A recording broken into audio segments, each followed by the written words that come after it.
If Love and Gogi is wrong, I don't want to be right. What would Socrates say to that? It tickles my fancy. Oh, okay. Goosies. I don't have hair. Oof. You got Marcos. That's not. Wait. Yeah. That's true. You do got me. Get over here, Marcus. Let me look at you. They don't want it. Tobin and Leroy, ready to deploy. Had to hit her with a little journalism, but that was a decoy. Better have about me, boy. Okay. Leroy and Tobin, hold to the show, man. Steers on the stars with the show, and till then his half moon open. Sometimes go taste like a snowman. No proof, I'm a lie about a motor. No proof, like I always wanted him. I never hated him. I never traded him. And if I did, I never ever traded him. You know what is a star? Like under the city, the driver's side floor. Gucci a large, so many more. 10 in the more, never a bar. Hey, 10 in the more, 2 to the P. Nothing to you, but it's something to me. Handsome as ever and cute as can be. You can watch us on YouTube with view for free. Hey, this one time for the Twitch. This one time for the text. This one time for the phone line. Whole time wondering what they gonna do next. You know, I just wish you guys would stop the quibbling. Oh, baby. What's going on, everybody? I can't promise you anything, Tommy, but I will say this. The closer's curse. Dude. Don't matter who closes. I got to tell you something right now. Nothing sours me more than a closer who makes a bad first impression. Like Dave Robertson, you're on notice, dude. I don't care what. After a day? I don't care what your resume is. Mm-hmm. I don't care how long you've been doing it. I don't care what, you got all these years in the game. Nothing sours me more than first week on the job, blowing a save. That was rather quick. Oof. He Blowing a wasn't save. He ain't been on the Meatball team City. for a week. Nope. Just got here this weekend. You got a lot of proving to do, my friend, because now I'm going to be nervous. Oh, is Robertson, is he suffering the Marlins curse that's going on right now with their closers? And it used to be the opposite. Remember, they just get a guy from the heap, and all of a sudden he had 50 saves. Dude, Joe Borowski, you had Todd Jones, Kevin Gregg. You just find guys. Kevin Gregg with his glasses. Oh, what man. about Armando or Antonio Fonseca? Yeah. Antonio Fonseca got into the role. They had Armando Benitez had one of his best seasons with the Marlins. They would just find guys, and now it's then when they went out and actually got a guy, they sucked. Heath Bell. Terrible. But listen, they brought this kid in. He's got I shouldn't say kid. They brought this old man in, and he's got his high socks. I'm like, all right, let's go. All I need is to get this one across the finish line. Sandman, he's looked amazing. Yep. He looks like he's back. He got you through 8 shutout innings. Come on, Dave. Let's get this to the finish line. This is, I don't know, the biggest series. Marlins are making a lot of deals yesterday, a lot of splashy deals, and way to take the air out of the balloon yesterday. Well, hopefully, I just hope that all these bats they brought in can give a little more pop. Well, we got a lot of contact guys, so you always have a lot of guys on base. But that Berger, Jake Berger is a guy who's just like, if I told you, hey, what does Jake Berger do? He's a baseball player. You're like, that dude hits 220, but a lot of home runs. Yeah. Like, that's what Jake Berger does, dude. And they got rid of Gene Segura. Thank God. Dude sucked. He sucked. You are very willing to just throw out he sucked out there. I'm very willing to tell the truth. He sucked. All right. Okay. Feel bad that Koopa Loop's gone, though. Yeah. Rats off a ship on Koopa Loop. Wow. Huh. I don't know. They kind of it felt like the Marlins very much were trying to do, the Braves did this a couple years ago when they won the World Series, made a ton of deadline deals to kind of revamp the lineup. Mm-hmm. And it ended up working out for him. Yep. It ended up working out for him. Jorge Soler ended up winning the damn MVP of the World Series. But I don't, we'll see. Right. But the thing that I'm bummed about is you get this Dave Robertson right off the bat. He just got off a plane, dude. Oh, he just got off a plane, my ass. I just got off a plane. You know what I did? 4 hours of silly sauce the next day. From home. Whatever. Still did it. Just saying. I still did it. Still showed up. If I had to be here, Marcos, I would have. But I don't. Technology. It's true. It's true. Technology. Marco. -1 for sass. No, it had to be. Whoa. No, he doesn't get a -1 for speaking the truth. Yeah. You just said you were speaking I the did truth. my job. I did my job. You said you were speaking the truth about Robertson, No, right? I'm not gonna allow you to lessen the job that I did. I still did a bang up job on Monday. If I had to be, I would have been here, but I have technology. No -1 here. Thank you, Bam.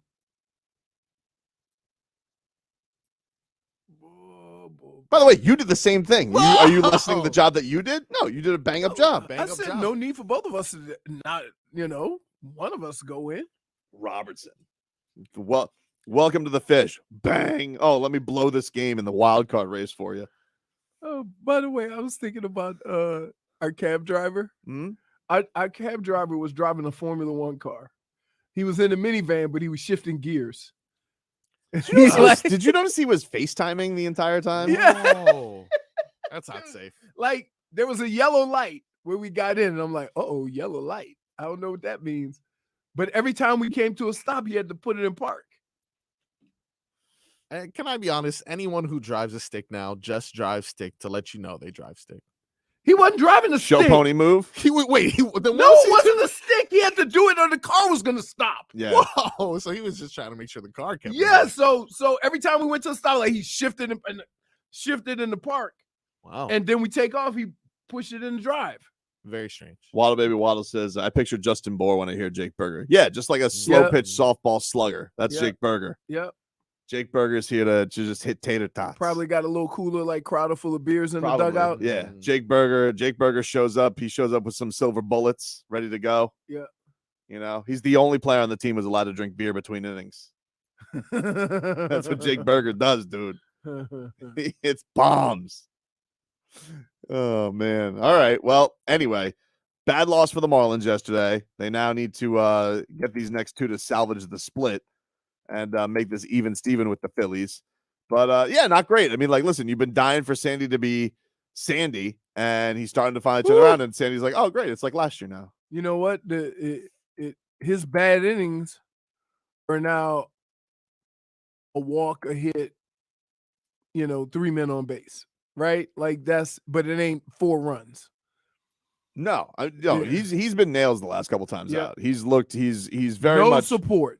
no support. It was like last year, Stallings got Stallings yesterday. I don't understand this. You're a catcher, okay? Now I know you're not fleet of foot, okay? You don't do the whip around slide. Like, what are you doing? You're sitting there running right into the glove. And I mean, What's the whip around slide? You slide around, Yeah. you wrap around, you tag. Everybody But- knows that, dude. But you got to be fast to do that. No, you He don't. No, you wasn't- don't. Dude, if he it would have looked like a turtle crossing the No, street. dude, no, you want to know? Look like the turtle crossing the street. Him crossing the plate with his foot and getting tagged on it, and they called replay. I was like, his slow ass was out. Get out of here. I always love to respect to the broadcast, but they're always like, I don't know. Let's see what New York says. Yeah. They're always like, it's in New York's hands. I'm like, I'm right here, and I can tell you, he's out. Like I saw in the first tag, he was out. So there went another run for the Fish. Couldn't capitalize on that. Hey, Way to get, way to go yesterday, boys, with 11 hits, 1 run. Yeah, I don't know. I think it was like a weird stat where we were like 2 of, I think possibly 11 with runners in scoring position.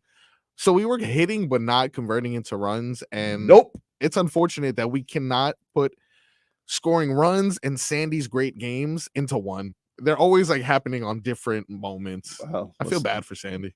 That's the second time this month, or in the past like 2 starts that he's had where he allowed. Yeah, he one should have run. won the last one against the Phillies. Yeah, rough.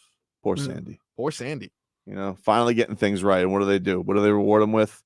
I wonder as a pitcher, how do you feel about that? You 7. throw 8. How do you think he feels about Robertson? You think he's gonna go, oh, I love my teammates? Or you're like, hey, you new bum? I would have walked into that locker room and be like, hey, just like Puck. Oh gosh. Puck's like, what? You know what Sandy should do? He should do for like when the closer blows it, he should just open up.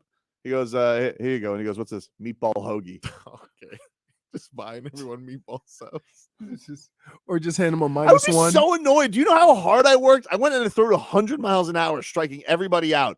Okay, 101 pitches. Hey, can you guys handle an inning Yeah. No. How much you want to one. bet next game he throws a complete game? But maybe. That's the only way to secure a victory. Yeah, like why would you trust anybody?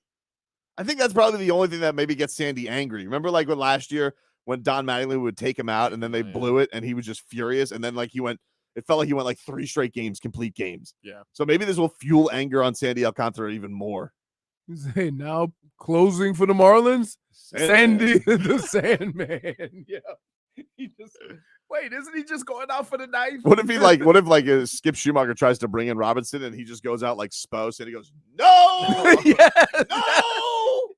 Wow. Veto's a substitution. Just veto. Yeah, he doesn't accept it. And Dave's like, it's not giving me the ball, Skip. He goes, I don't know, just go back to the bullpen. I don't know what to tell you. How many players you think can do that in Miami sports history? I know Wade. If Just Wade was refuse? just if Wade said no, Wade is staying in the game. Could Jimmy Marino Butler? have done it? Yeah. Because Yeah, I think so. his coach was larger than life. Yeah, that's true. That's true. So like we talking about That was like the clash all with him and Jimmy, time. right? Like Jimmy and him at the end wasn't right. yeah. But I'm not even talking about Jimmy. You're I talking mean, about, you're Don talking about Shula. Shula, yeah. There's like I don't know. Let's see. I Wade for think sure. Jimmy's in that area right now. I Wade, think with Spo. Jimmy. Not Tua, right? Because they just care No, about no, it no. too much. No, it's harder in football though. Yeah. Because football, when they're calling you out, you're actually getting replaced, and it's probably because you sucked. Yeah. Right? It's not like it's not a situation where, and it's unique to baseball, is that Could Zoe if you're Prime? getting taken out in the 8th inning, that's because you have the lead and you want a fresh arm, right? But who's got I a didn't fresh arm disagree- than Sandy? I didn't disagree with the move. Like he threw over 100 pitches. Okay, I'm fine with Sandy going 8. I just imagine it's going to be as a man, as we know, is Sandy. He loves to go the distance. Yeah. And you have to imagine he gives the ball You to can't Robertson. have him throwing. You Your can't brain- have at this point in time. You can't have him throwing 120, 125 pitches. Not even saying I disagree with you, but I'm just saying like your first impression of your new teammate is, hey, thanks for blowing that game for me, Robertson. You think it would have taken another 2025 though? Because he does it on low pitch counts. I feel. He normally, could've not. but you're risking, and if he starts struggling, yeah. you're bringing in Robertson anyway. Right. So like, This is all blamed on one person, Robertson. yeah, new guy, All right. He new didn't do guy, his just job got at all. in. Yeah, new guy. Oh, but I've been you. established as look at my resume. I tell you what, but Your here's, resume as a Marlin right now is 1-1. here's the other deal. We had a whole bunch of contact hitters, guys who really didn't strike out. Buckle up. We got some whiffers coming in. They hit it far, Burger's a whiffer. but but I appreciate it though. I think the Marlins did need to put a little kick more in pop the ass. in the, a little A little pop bit more in the, pop. You need a little bit more pop. So I appreciate them going and making moves. What I don't appreciate is Robertson coming in here like he runs a Las Spadas right off the bat. You make good meatballs. Is this a so quick hit? good. I mean, so good. Hey, Marcos. Yeah. Was this Los the clip? Spa- You Los asking? Spadas meatball subs. Fernando Rodney they brought in. He was awful. Like that dude. They came in here. They thought, oh, Fernando Rodney's going to be like, the addition they need. That dude brought a gas can right to Miami. Oh no. I mean, lit that sucker on fire. Yeah. You remember like his celebration was the Doesn't- arrow? It was flaming arrows with a gas can. Oh, no. Wait, doesn't gas can mean he's throwing heat? No, gas can means you brought your gas can to the mound. Fire, dude. Take a quick break. Back with more of this. WQAM.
All right, welcome back, you rascals. Tobin and Leroy here with you on 560 WQAM. Take you up until 2 o'clock. We're streaming live on YouTube. We're streaming live on Twitch. The channel, Miami 560 WQAM. You guys can just search Tobin, Leroy, Miami, WQAM, blah, blah, blah, blah. You'll find it. If you don't, you're probably the old. I don't know what to tell you. You're probably one of those who just doesn't like don't look at me like that, Marcos. The old don't love technology, man. Yeah. Speaking of technology, what happened with you last night, dude? Did you ever get your charger back? Okay, so I stole my charger, but I had to steal it back from him. You had to steal it back from Peter. Yeah. And he did take something else though. And it was he took it in front of my face though. Of yours? Your Kinda, soul? Yeah. Well, no, definitely sleep. My sleep definitely robbed me of that. But he wanted his audio recorded, so I recorded his audio on a flash drive that I purchased for the club because this is standard. But usually we record it on the flash drive, we dump it on their computer, or we retransfer the file. I recorded it, and then the audio person who was with him or whatever, I was like, all right, I got his audio here, and he grabbed the flash drive and was like, thanks. And I was like, are you gonna dump it and give it back? And he's like, oh, you need this? And I was like, yeah, it's mine. It's mine. Yeah, I do need this. And he's like, oh, we'll just buy another one. And I was like, all right. What do you mean he'll just buy another one? Just buy the club another one. He'll take this one. We'll buy you guys another one. But why? I don't know. I really don't know. Why? Why can't he just That dump it is off? the epitome of just being lazy. Why can't you just buy it? Like, what are you worried about? So I guess he didn't have his computer with him? Maybe. I don't know. I think he just wanted to get out of Is he doing another set tonight? Tonight, no, but I think this is going to become a recurring thing. I think he's going. He just wants to work down here. Mondays, yeah, Mondays. Mondays at the Improv. That's huh? what he said. He's just going to keep working on stuff. Now, the important thing that we wanted to find out from Peter, yes, comedian, dates a lot of hot women. Yeah. Well, who's his new squeeze? Who's his new squeeze? So I asked him, hey man, so who's your new squeeze? And he was very confused. He actually told me to leave the room after I said that. Oh, really? So, yeah. Oh, Said, I'm sorry. Please Dude, let me tell you something. If you want to keep your job and maintain respectability, don't listen to this man. I just wanted to know. Don't listen to Tobin. I really listen. First of all, I don't want Marcos' stuff stolen. Yeah. You know, he's not gonna bully Marcos into taking his technology. Yeah. Oh, he ain't buying you a new flash drive. No, he's not buying you a new flash drive. No, the charger too. So I walked in there to ask him a question, and I had noticed that the charger, who he had borrowed from me, he wasn't even using it. It was just plugged in opposite side of the wall. It's almost like he's like, "Can I borrow your charger?" And then he just plugged it in the wall. Yeah, he just didn't even need a charger. He didn't. We have different phones. I don't understand. But I ended up seeing it there, and once he was on stage, I did a little sneaky poo and took my charger back. Smart. Yep. Unfortunately, though, I had already anticipated not getting my charger, so I already bought 2 more. So. Wait a minute. Well, when he told me, like, you can't tell a story and then say you already purchased backups. I have 4 chargers. When he told me that PD took his charger, I was like, oh, you ain't getting that charger back. The famous don't like giving stuff back. I can't tell you how many times I've given the famous something and never got it back. What am I supposed to do? I'll do hey, can I remember that? And then he's gonna be like, "You're pressing me over a charger, dude. Do you know who I am?" Like, yeah, you know what a pain in the ass it is to not have a charger. Oh my God, this is a good one. Do you know? Okay, you guys have heard of fast charging. Of course, this one is super fast charging. Wow, did you even know that existed? No, I know. I couldn't lose it. I couldn't lose it. All right, well, yes, I'll see him next week. Let's see. He wants to do Mondays at Dania, huh? Yeah, he did mention something though that I thought is interesting. It piqued my or Tuesdays, I guess it was. Yeah, but I don't know what he's going to end up doing. No one knows what he's going to end up doing, but he did mention that he is into collecting VHS now. He says that that's coming back. VHS is coming back? VHS tapes. That if you purchase a VHS tape, he said actually specifically he was going to purchase the Rocky set. Oh, but he said it was $32. Why is it coming back? That's just according to him? According is this to just him, like a nostalgia thing, like vinyl? Like vinyl. That's what he says because he bought one for $32, the Rocky set. Right. A year went by, it's now $64. 6 more months went by, it's now $100. That's a weird thing, but like because like vinyl they say has a distinct sound to it, you know? And so I can kind of dig that as somebody who like, likes sound quality and things like that, I am a stickler for headphones and things, but like I can't imagine like the video's not better on VHS. Yeah, I'm not sure. Are VCRs coming? Because now everyone needs a VCR. I tried explaining VHS to my kids. Yeah. And they were like, it was like talking about sorcery to them. Because they were like, huh? What do you mean? I said, he's like, can you rent a movie? Like, he's like, oh, can we rent a movie tonight? I'm like, man, you don't know how good you have. You used to have to go to a store. You had to buy something called a VHS. He goes, what's that? I'm like, it was a box that had tape in it that the movie was on. You had to put it in something called a VCR. He goes, and then like what? Like and then you watched it, and then but you had to rewind it all the way and give it back because you have to give it back. I'm like, yeah, like the library. Wow. And does he know? Was he familiar with that too? He knows library. He has a library card. Wow. But he but he was like, strange, right? Because like they have access. Everything is at their fingertips these days, man. Everything. And it goes from the theater to your TV in like 2 weeks. Oh, you don't even have to wait anymore. He got the Mario movie. He went and saw the Mario movie. Yeah. Then he loved this Mario movie so much. I'm like, well, do I take in the Mario movie again? I said I might as well just buy it for $30. Yep. He's watched this Mario movie 100 times. Nice. Which is kind of cool because that's like what we used to do as kids. We used to watch the hell out of a movie. Yeah. Because you had a VHS. That's all you had. You didn't have everything at your fingertips. Yeah. But yeah, talking about the tape to them, it's like talking about another world. Yeah, I can imagine. Even like knowing exactly what it was. I think I saw a video of like a VCR operating with the top off to see exactly how it did what it did. It is kind of crazy. I'm not gonna lie to you. It is a wizard. I just don't understand why that would make a comeback. It's making a comeback, dude. If you have, there's a specific. Not everything has to make a comeback. Hey man, you know the hipster stuff downstairs. You can imagine there's gonna be VCRs downstairs if there's not already some. Actually, I think there definitely is. I remember that orange Rugrats tape. Oh, yes, that was gonna be worth a lot. Oh, really? If I could buy that, I've got. Wait! I got one better for you. Yeah, Prince Purple Rain. Oh wow, that'll be worth some money, dude. People do like nostalgia, but like I do think that we do have to accept that some things just got better. First of all, yeah, it's all cool to say you have a vinyl and it's all like real uppity, but the music don't sound better. That's that's what I'm saying. Right. Like, people like a different but the video is not better on VHS. Blu-ray, like I cannot. People say like Blu-ray is way better. If you have like a theater system and you want to watch it, you watch it on a Blu-ray. That's way better than watching it on streaming. So I get that, but I don't understand why would you want VHS? Like the crackle. You're like, yeah, love it. Don't understand.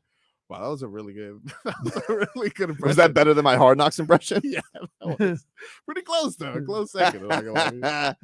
Oh man! All right, we'll get back into the Dolphins, who are not practicing today, but some interesting things happening yesterday as far as the Fins are concerned. Our coach, our beloved Mike McDaniel, ripped by Stephen A. Smith. Wow, to shreds. Wow, to shreds, dude. Bringing that next. Previously on Tobin.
on my wrist, diamonds up and down my chain. Welcome back. Tobin and Leroy here with you on 560 WQAM. You guys can call the show. 305-567-0560 is the phone line if you guys want to get in on here. And that's what you got to do. If you want to interact, you can also get in on the chat on Twitch or YouTube. And we'll hit you up there as well. And, if you miss any of the show, you get the Tobin and Leroy podcast available for you on all podcast platforms and all that fun stuff. So before we get, by the way, I'm looking at right now, we got on First Take. First Take has, they're talking Dolphins right now.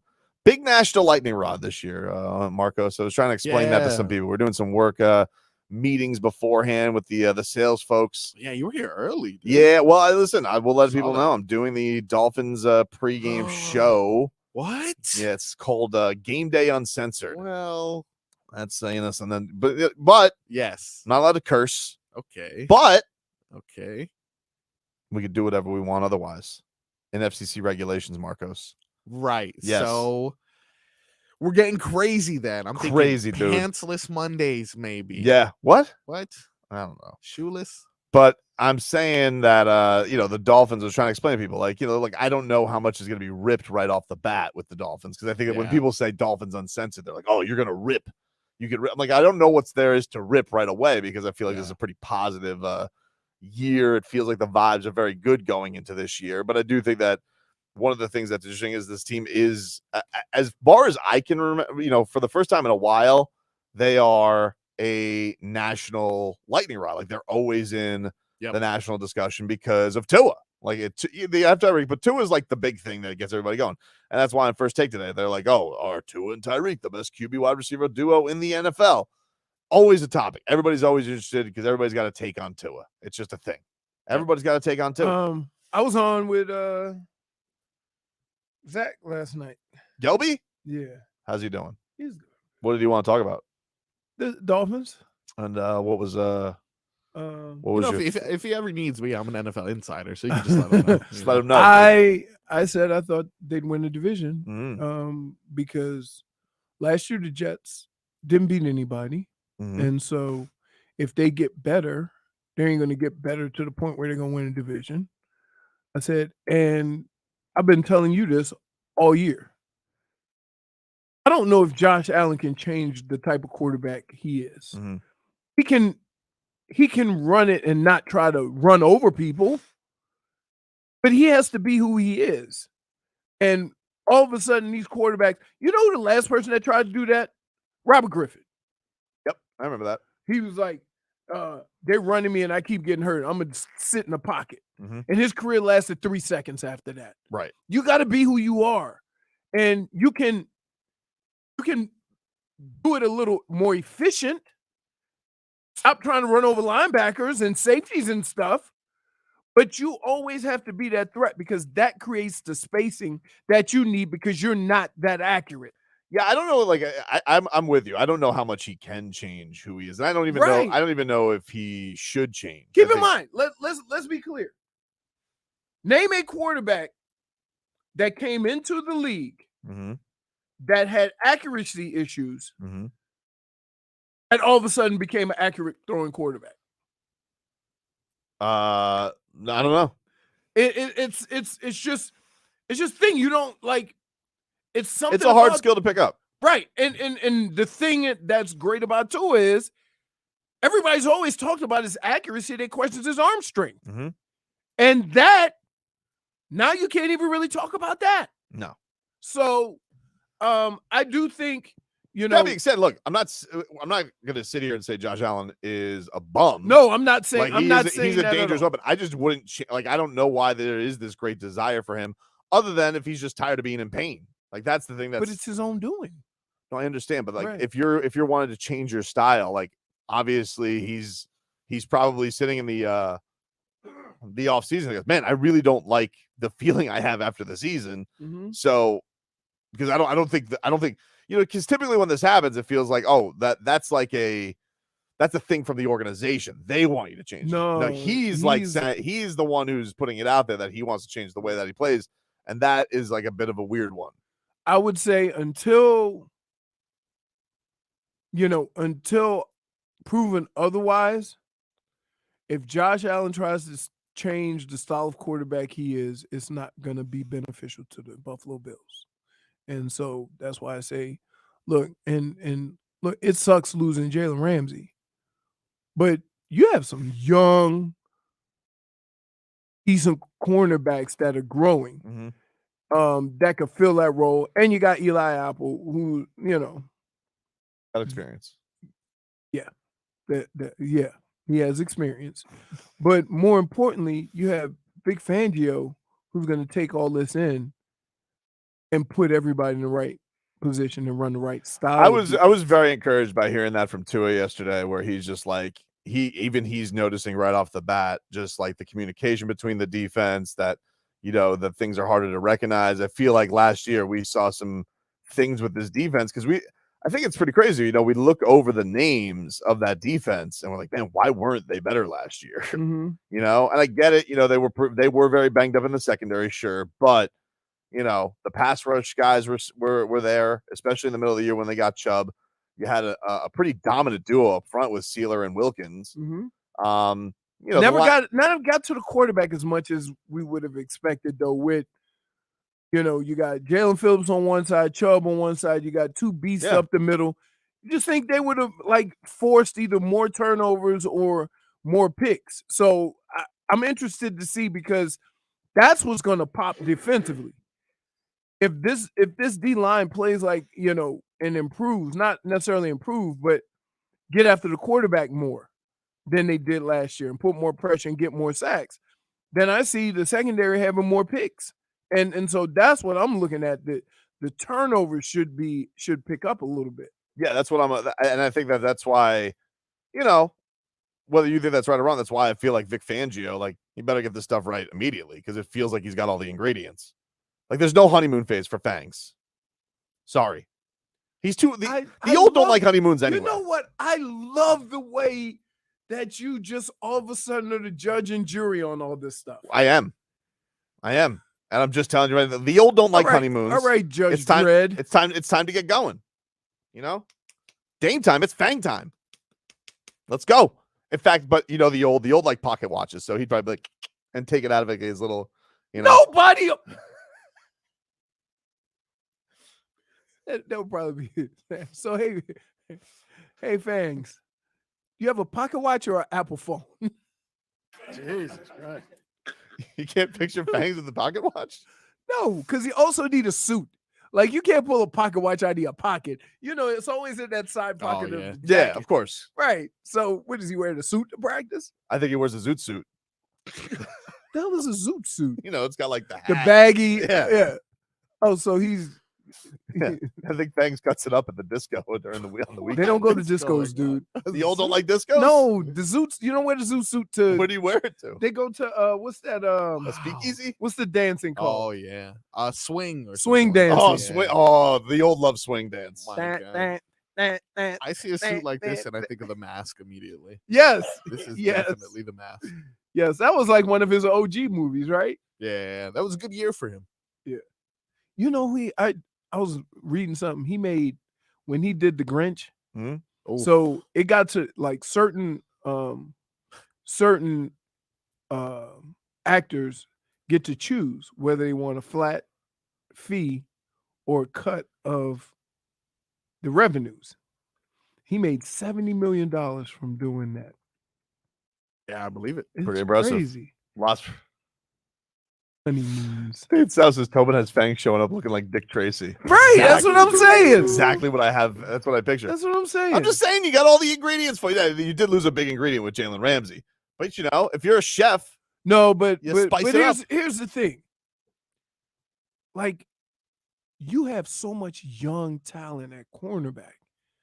I think they'll be okay. I think they'll be okay too. I think they can weather the storm, but it's still Jalen Ramsey. You're losing a big. It is a big course, piece. of course. I don't wanna dismiss some it. of the things you probably planned on doing with him, because he also plays around the ball really well. Mm-hmm. So, you're gonna have to do things a little bit differently, but at the same time, that shouldn't slow the train down at all. It shouldn't Like, you shouldn't ever come in after a game and say, well, if we had Jalen Ramsey, that outcome would have been different. No. Stun Steve is sending us how I think Fangs dresses. He probably did get down here. He goes, it's a little bit too hot. But like, if you're a pocket watch, could you have a pocket watch like in your front pocket? Here's the sign. Front, like right if he had a Hawaiian shirt, is it acceptable to have a pocket watch in there? Nah, no, pocket watch only for if you're wearing a Hawaiian shirt, you don't care about the time. Right. No. So I'm trying to think. You think Fang shows up to practice and he's smoking, he's chewing on the cigar. He ain't smoking it, right? Got a newspaper under his arm, even though nobody buys newspapers I picture anymore. Fangs loving the track. You know, the track. I feel like when he's done defense, I feel like he's heading right to Gulfstream. Love the track. I feel like he's either at the track or he's at the slots. He's at one of the two. I don't know why I have Fangs having a nasty gambling issue. Hey, check this out, Marcos. You walk through the casino, and you know what they should have in front of all the slot machines? What? 55 and over. Oh yeah, that is definitely. You can. There's actually senior citizen buses that go to the casino. Are you allowed to bet on the ponies in the NFL, or is that against the rules too? Oh, that's a good point. No, you can bet the ponies. You can bet the ponies. Yeah, you just go to the track. All right. Yeah, Fangs goes to the track, especially and when the horses they like with actually. When we went to Baltimore, they wanted us to go to Pimlico. Brought more people or something like that. Like it'd be like, oh, the players are here. Yeah, you know they do that at all the places. Fangs loves putting people up in the box, and then he loves an exacta box. Wow. That's a point. Point for Tobin. Can you picture Vic Fangio? No. Let's just take a minute. And, let's take a minute because what are you doing? You think Fangio takes the racing form, and you think that like he uses it like a jockey whip on himself? Come on! Hey, dude, at the track, there's a whole bunch of people slapping papers. Oh man, sure sign that you're about to lose your money is the guy using the paper as his own jockey whip. I saw when my father would bring me to an OTB as a child. I'd be like, Well, my uncle took me to the track. He give me yesterday's racing form. He go, put that under your arm. I don't want you looking like you don't belong. I'm like, I'm 12.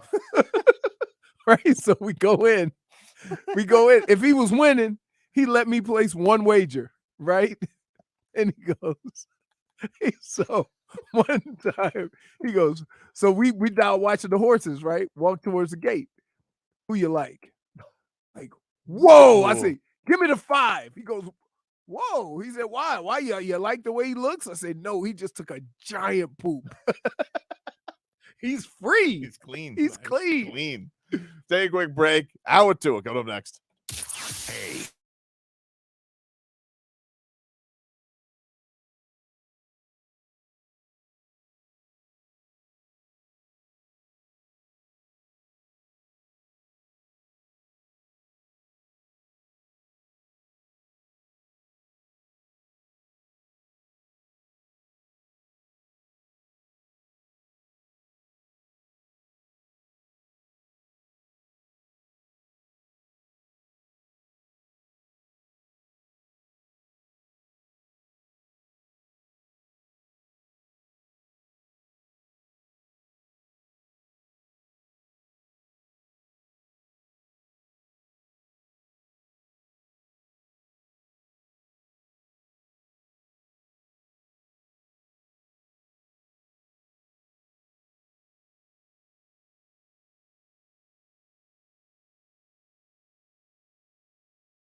Tua, Tua, Tua, Tua,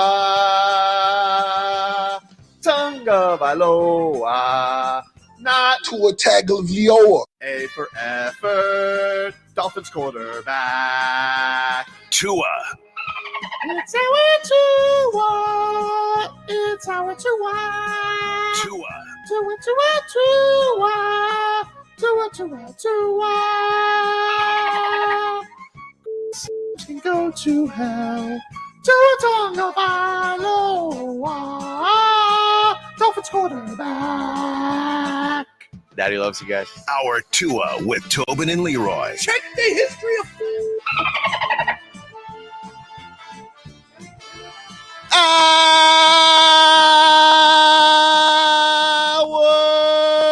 Hour two of the program, ladies and gentlemen.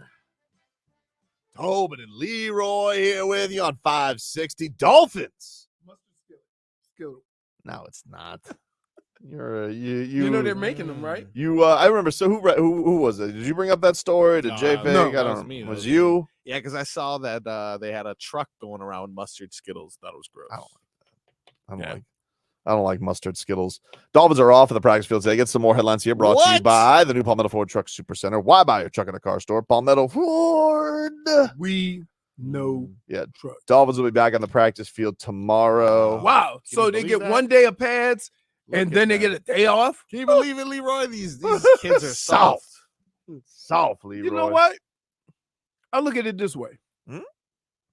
If you invest that much money in a player, the most important time for him to perform is during the season. Mm-hmm. Now, I get that there's a certain level of things you got to do to prepare for that season. Yep. But you will feel like crap if your player gets hurt during time when there's no game. Sure. You know, so they'll be back on the practice field. They this scrimmage coming up on Saturday against each other. Then they got joint practices next week with the Falcons. So, trying to spice things up, keep this training camp interesting. So yesterday, get some headlines brought to you by the new Palmetto Ford Truck Super Center. Why You buy just a truck in a said car that. store? Palmetto You just said Ford. that. I know, but you know what? I want to do it again. Give me your truck. you only get one truck per segment, dude. Wow. Say it loud. We know trucks. Thank you. So The old like repeating themselves. I think that's true, actually. So yesterday I was perusing Dolphins Twitter and I see this clip, right? Mhm.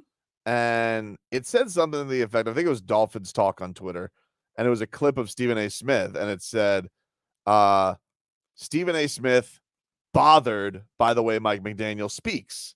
And I was like, I thought I was going to click on a clip that was genuinely just bothered by the way Mike McDaniel speaks. Like he doesn't like his rambling, I thought that would have been funny. Yeah, we have fun with that. I thought that would have been fun.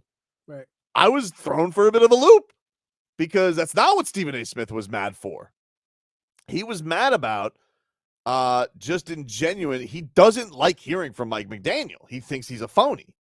And to set the topic for you, they were talking about the jiu-jitsu thing. They were talking about that Mike McDaniel was happy about Tua taking the precautions with jiu-jitsu. He's talking about the backward somersault, which we could get to in a little bit. Tua's brought some clarification of that for everybody. But Stephen A. Smith just went on this tirade against McCochin because of the jiu-jitsu comment. Do you have this, Marcos? Let's hear a little bit from Stephen A. Smith, who is not happy with the Miami Dolphins head coach. I don't want to be excessive because I'm serious and I'm not joking. I don't like listening to this man. I have an attitude when I hear him speak because it's unconscionable how you let Tua Tagovailoa on that field against the Cincinnati Bengals last year after watching him be concussed in that game Sunday. I don't give a damn what he says. He has, I mean, I'm talking about in terms of the veracity of the words coming out of his mouth. I just don't believe a damn thing he says with sincerity. And listen, if I saw him in his face, I'd be like, I apologize, but that's just how I feel about him. And I'd look him dead in his face and that's how I feel about you, sir. Because we all watched Tua on that Sunday against Buffalo. And we all watched how discombobulated he was. And to literally sit there and know what concussion protocol is, and it's a minimum of 6 days, and you got to be evaluated and stuff like that. And then to have him out on that field, it almost got him killed, man. And he had to get carted off and hospitalized and all of this other stuff. And then he comes back weeks later, and then we find out after another game, he's concussed that following Monday. Nobody noticed it while it was on the field and they were playing. But suddenly the next day, we going to find out he's concussed and he can't go. And this man comes up with every explanation under the sun. So I don't give a damn about martial arts classes and you learning how to fall and all of this other stuff. Not from him. If Tua is saying it, I'm down for it.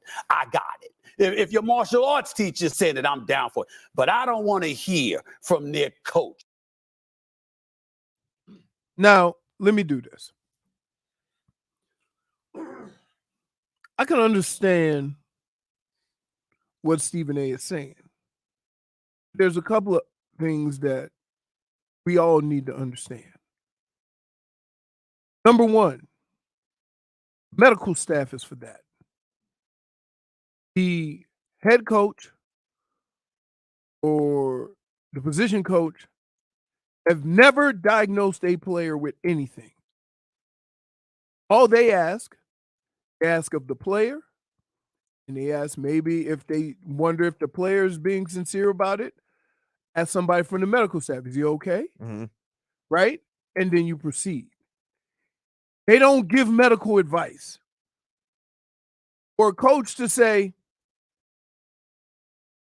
I think you're concussed, I'm going to sit you. It's a little bit ridiculous. Right. And to expect that. And in the Bills game, he wasn't diagnosed with a concussion. He was diagnosed with a back injury. Right. So because he came back in that game. So from that standpoint, if you're an outsider looking in, mm-hmm. I can understand why you would be annoyed by that.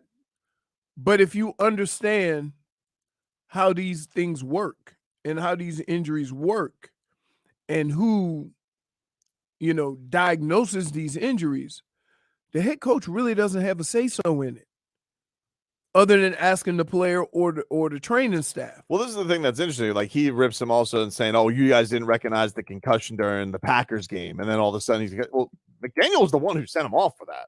Right. Like, that happened in film study with him. And he goes, what were you doing here? Tua didn't remember. Mike McDaniel's the one who set him off. If he was that nefarious, if he was that evil of a guy that he didn't care about his quarterback, he didn't have to let anybody know. He didn't have to go in that direction and let anybody know, hey, Tua's having trouble remembering stuff. I would say this. I've never met a coach that I liked or didn't like that was that careless with injuries. Right? How do you go about it? Your rehab and the training staff or whatever, you can question that. But I've never had a coach at any level be that careless as Stephen A is talking about with injuries for me or anyone else. Here's a little bit more from Stephen A roasting Mike McDaniel. I don't believe that. I'm not questioning the man's football knowledge. I'm not questioning the fact that he's a damn good football coach. Yeah. It appears to be. But when he starts talking about other things, sort of elevating our level of confidence and assurances as to the health of a player and what he's learning, my response is for him to shut the hell up and just coach the team. We don't believe what you say. Because after what happened to your quarterback last year, Tua Tagovailoa was concussed 4 times last year. 4 times. Yep. All I'm looking at is I'm praying that the brother's healthy. And by the way, last thing, I interviewed Nick Saban on my podcast months ago. Nick Saban was worried about Tua, along with various others that I know that played with Tua at Alabama. All of them are worried, but the coach is going to sit there assured. Just shut up and coach the team. There you go. Stephen A. Smith on First Take yesterday. Here's the thing that I find funny about that. Do we really think that Mike McDaniel, a man who the first thing that he did when he got here was build up the confidence of Tua, correct, rehabilitate Tua believing in himself, get everything geared towards, I think this guy is good at football. We think that guy genuinely doesn't care about his football player? Here's the problem. Stephen A. only has half of the story. Then you know what, dude? Don't go on your don't go on your huge But platform and roast them. That happens a lot. But that's not right. It's Not right. It's not. That's not right. It's not. To say that this man doesn't care about his football player, No, and you have one of the biggest sports shows on the planet, you can't go on there and say, "Oh, Nick Saban was." Dude, Nick Saban step over a guy seizuring in his locker room. Nick Saban is the guy you're going to use with empathy. Nick Saban, more than Mike McDaniel. Like, I just think that's crazy. All of us who feign this care for these guys and care for their health. None of us, not me, not Leroy, not Marcos. We love Tua. We don't care about Tua more than Mike McDaniel does. Right. We don't. None of us do. Right. None of us do. See, that's bull bleep. One of the things that I make fun of Mike McDaniel, but I take him serious, is because he's trying to be as sincere as possible.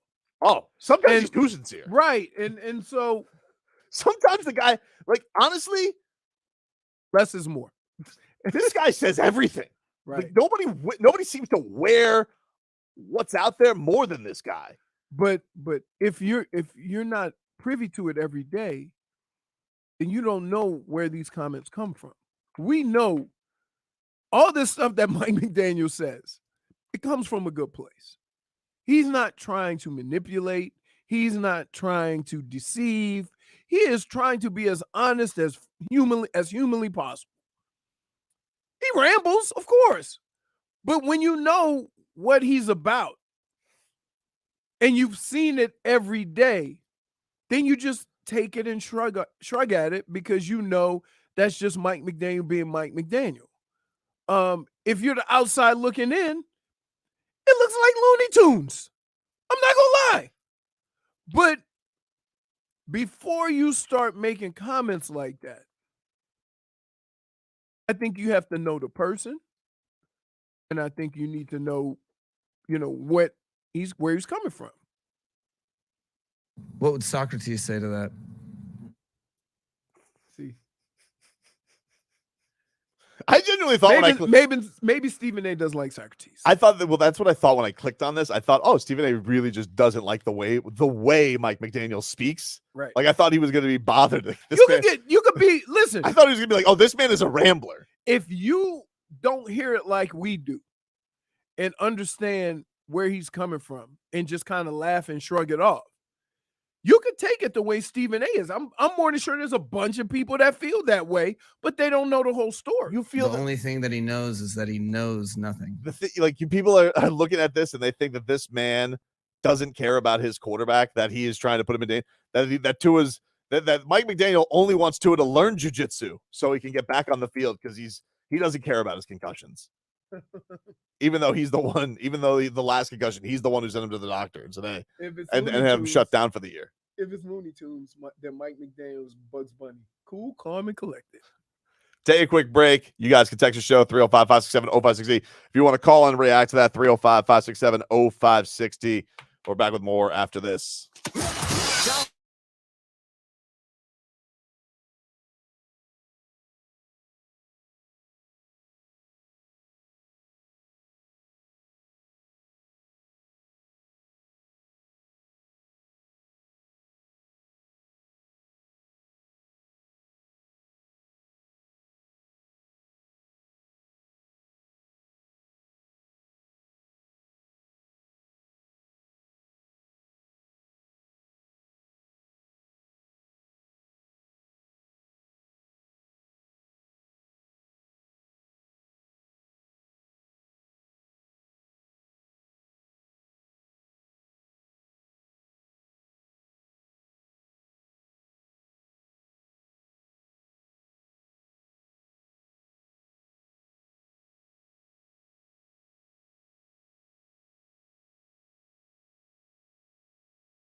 Shy, what's the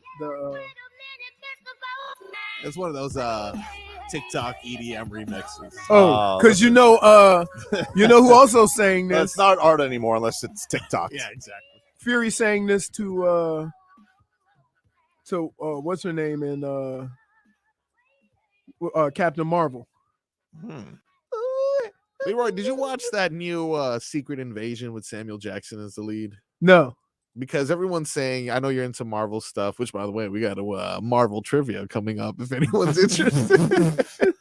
This guy loves game shows. You know what? Now there's just a lot of them.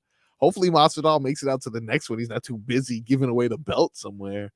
But yeah, they said that new Marvel show, Secret Invasion, is a fail. They said that it's flopping, and unfortunately, Samuel Jackson is the one paying the price. So I need the Leroy Horde expert review whenever you. I haven't seen it, but I would say this: Marvel ain't Marvel without Nick Fury. Yeah, which is why I was happy for him to get a show. But you know who what Marvel character has been in the most Marvel movies? Is it Nick Fury? No. Ant-Man. Nope. Oh. Nope. We just didn't see him. No, you're gonna be surprised. Just think. Spider-Man? No. I was guessing like Agent Romanoff. Yeah, but no. Oh, the bow guy. Yes. Oh my god. Green Arrow? No. Hawkeye. Yeah. Oh, the guy with no the guy. Green Arrow. Yes, correct. Green Arrow with no costume or personality. Out of here. He's a farmer. That's what we got from him. He's a farmer? He's a farmer. Huh. All right. I feel Just like because they showed him on a farm, dude, doesn't mean he's a farmer. No, he's a farmer. He have no like. Tobin's a farmer. That's why he has respect for him now. Yep. No. Dude, I'm sorry. I didn't mean to like shame me out of myself. So my mouth was watering. With so the Skittles in my hand. Look. So I went to use the bathroom. I come out. Marcos is shaking a bag of Skittles like he can't wait. And I'm like, hey, man. You ruined his fun. Yeah. No, I'm like, hey, you just said I'm not eating pizza because or whatever. I'm trying to, get a little healthy. Better, get healthier. You're trying to look better for but you're going to eat a Pete bag Davidson? of Skittles? Yeah. I mean, PD? PD, yeah. You're right. I didn't even consider it because I didn't consider that a meal. I considered that joy. By the way, you're trying to get into so you're trying to get back into shape. Why? Like, what are you trying to do? Because, all right, I've spent some time. I gave my fiance an adequate amount of time while she was pregnant. Mm-hmm. I didn't want to shame her with me bettering my body while she went through this transformation. Mm-hmm. Gave her enough time. How old's the baby now? 3 months. Mm. So I'm in a schedule where a lot of my free time has gone to making sure baby's okay. 3 months, baby's okay. So now, hey, dude, he's good. You know what you're gonna start? You know what you're gonna start calling that? Yeah. Tuesday. It ain't gonna never be okay. Yeah, You're gonna always be terrified and frightened. I just feel like he's stepping into a hornet's Oh nest. yeah, you are. You like after 3 months, if you're like, she got this on lock. Y'all ain't gonna be together, dude. I'm just telling you. Baby's good. He's like, good. No. Yeah, listen. He can almost hold his head up. Your child is never gonna be good, according to mommy and daddy. Look, Just not. Schmeathan said it best. 3 months, grow up already, baby. He ain't got no kids. Oh man. Can I tell you that I see certain moments and now I look at them like that person doesn't have any kids. Right. Like the way people drive sometimes, I'm like, no way this person has a child. Oh, you 10 and 2 right now, huh?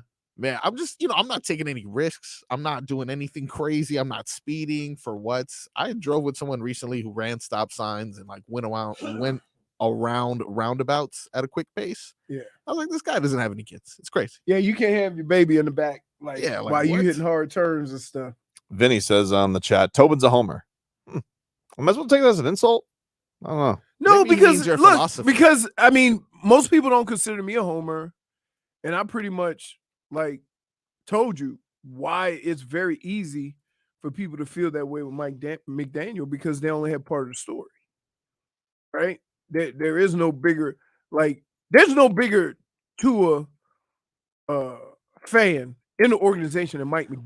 Well, that's the thing. Because even the rest, everybody else in the organization was a little lukewarm when they were trying to get Tom Brady. But I know that, like, and that's the thing that I find crazy about it is, like, if you're gonna go to the lengths to, like, pop out of this with a hot take that I don't want to hear from Mike McDaniel anymore, I feel like you kind of should have the story. Like, Right. he's just making up the story, Right. and he's just going along saying that Mike McDaniel was just blatantly ignorant on all of this stuff, and that's why I find what Stephen A. Smith said was kind of irresponsible. It was irresponsible. It was low rent. I was just like, man, you're really kind of hosing him down with just saying things. And I get it. Like, you're Stephen A. Smith. You got to have hot takes, but you don't have to have hot takes on something that happened. First of all, it happened last year.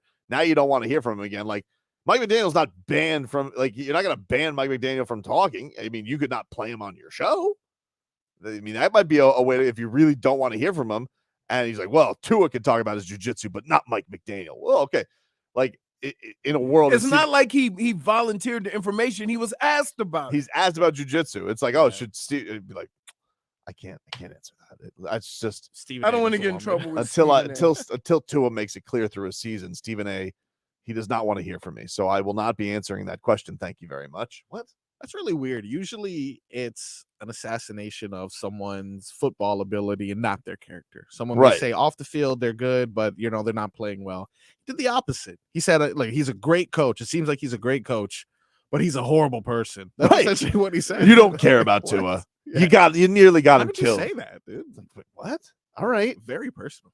It's just so in just his mind, he thinks like he's just gonna have to wear that his entire life. Mike McDaniel, never want to hear from him. He almost got Tua killed.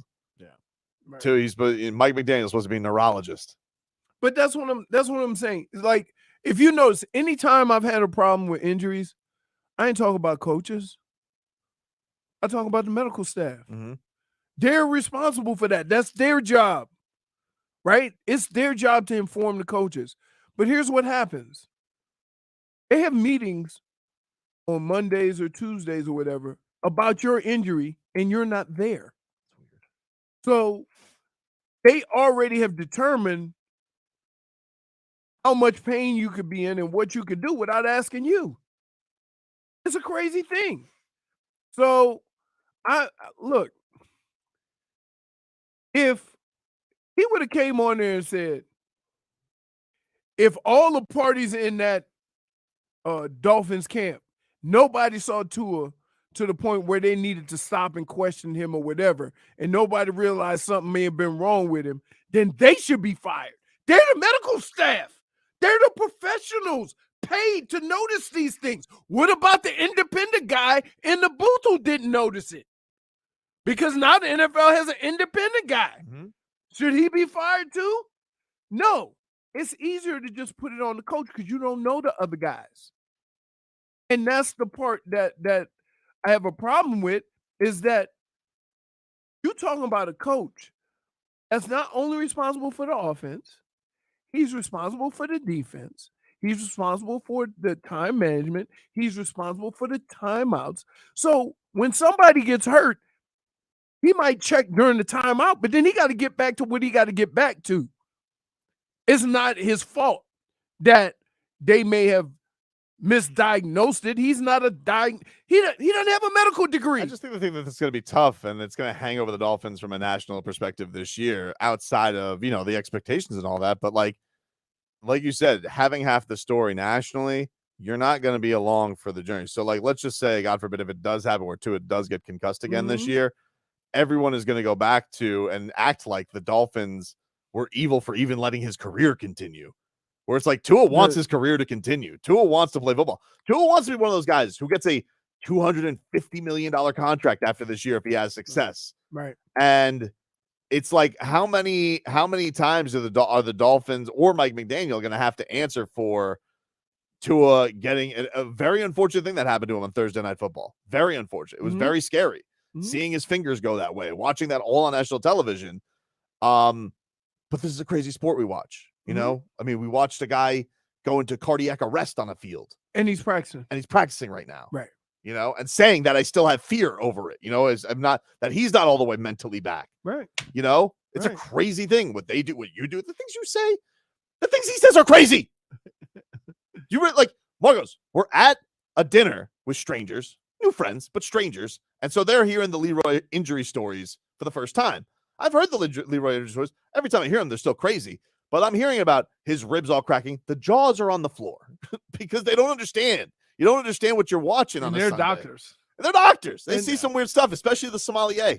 And so what I tell people is a lot of times when I see a guy just drop, an extreme drop in production, I always think something could be wrong.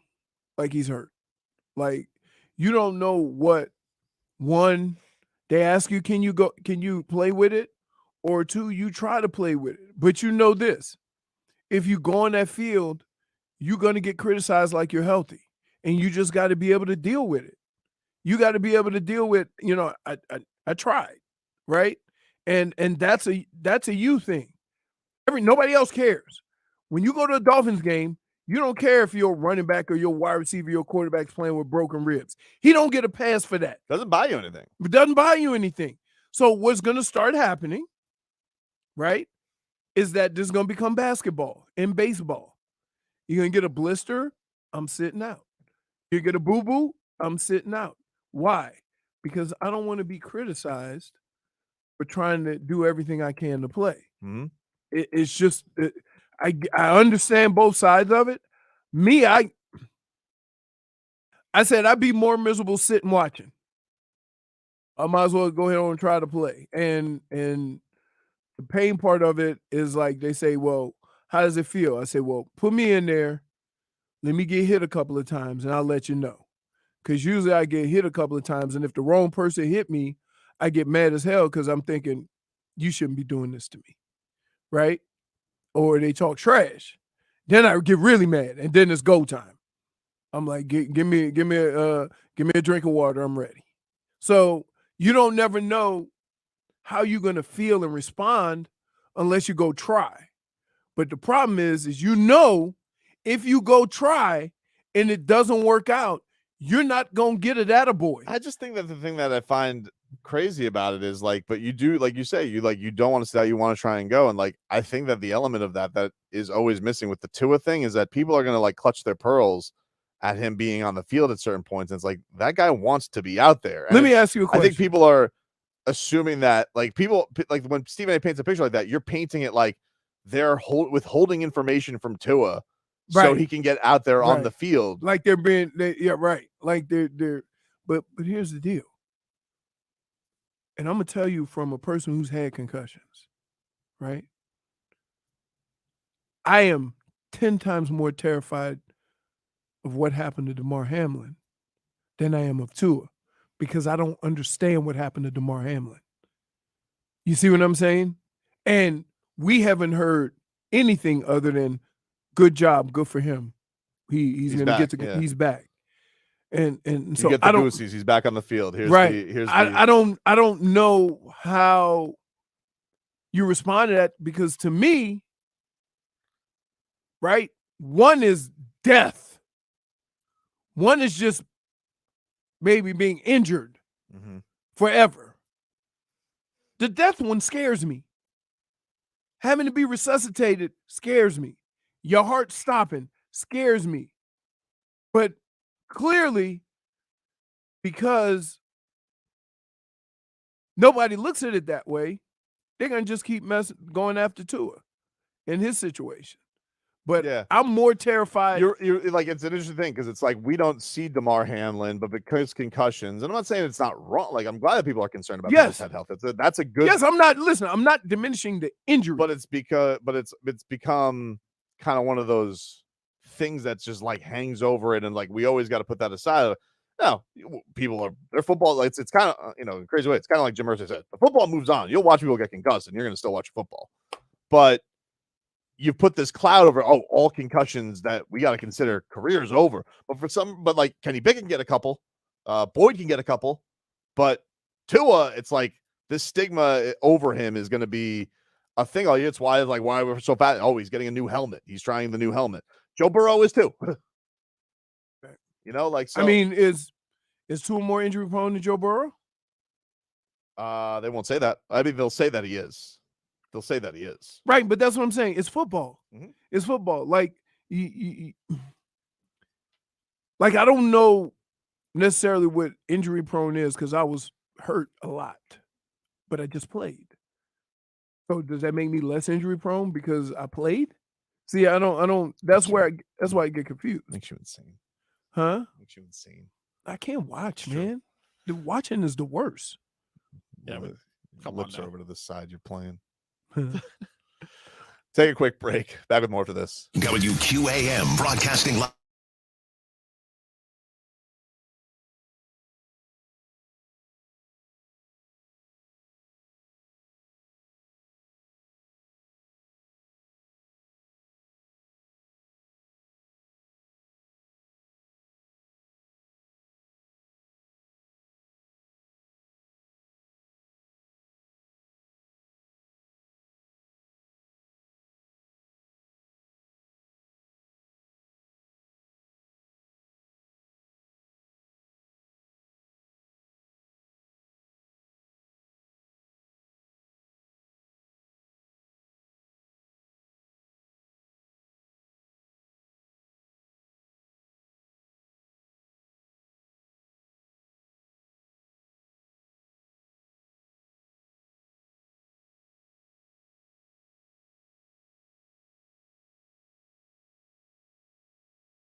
Tobin and Leroy here with you on 560 WQAM. Take you up till 2 here on the show. We just read intangible stat line. Oh, Cooper Flag? Yeah, what was it? Hey, it was 71 points, 32 rebounds, and 20 blocks In what? In a game? in a high school game. Wow. Yeah, but then I realized he's 16. All the other kids are 5'7", right? It is funny seeing those videos. I do enjoy Right. it. Like, if you, I like remember Zion. Zion, Oh, yeah, yeah. dunking on some poor Zion. kid. Bam Adebayo. There's some funny videos of Bam dunking on intangibles kids. in high LeBron. school. Yeah, it's funny. But no, there's this story going around. I guess Brian Scalabrine was he told a story about this kid Cooper Flag, who I've never heard of. He's a high school kid, and he showed up at Jason Tatum's camp. And Jason Tatum's from St. Louis, so is Bradley Beal. And apparently, like, this kid was giving Bradley Beal the business. You know, Bradley was kind of taking it lightly. Oh, it's a high school kid. But apparently the kid started talking trash because the kid's a big trash talker. And Bradley Beal, apparently, according to Scalabrine, was really, really pissed. Yeah. Now we're wondering, is this true? Or is this intangibles propaganda? Oh, you think he just? I don't know. Hey. Scalabrine. Interesting. Interesting, but I'm gonna say this. That's why I don't give a dub to nobody. I don't care if you're 5, 15, no. Because, you know, these kids nowadays, everybody want to flex and talk trash. Well, that ain't happening. Yeah, my uncle actually hit me with that one. And it wasn't until I became a father that I understand what happened. But the one game back when I was like maybe 13 that I came close to beating him, that was the last game I ever played against him.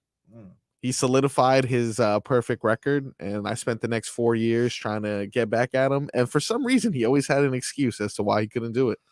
Now I understand. Yeah, well, I'm gonna tell you why. Because he old and he see that youth bouncing in the building. Yeah, exactly. I see from Bam out of the Bayou.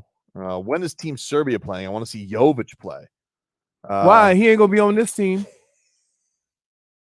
His only opportunity to see him play. I pulled up. I put in Team Serbia. It says the next game they play is August 26th against China. So, yeah, China, Puerto Rico the next day, and then they're taking on South Sudan. I think they're getting ready for the FIBA World Cup. I don't know if those are like warm-up games or whatever. But end of the month, it sounds like. So they're playing 3 nations that, I mean, it's a Sudanese basketball player, tall one, right? I don't remember. No, he played. I think he played in the NBA. One. And Yao Ming. That's it.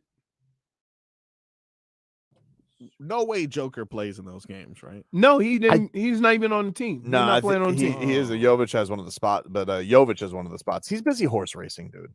Yeah, he looked very happy to win. I don't know, whatever trophy he won recently. Like much more emotion than Players.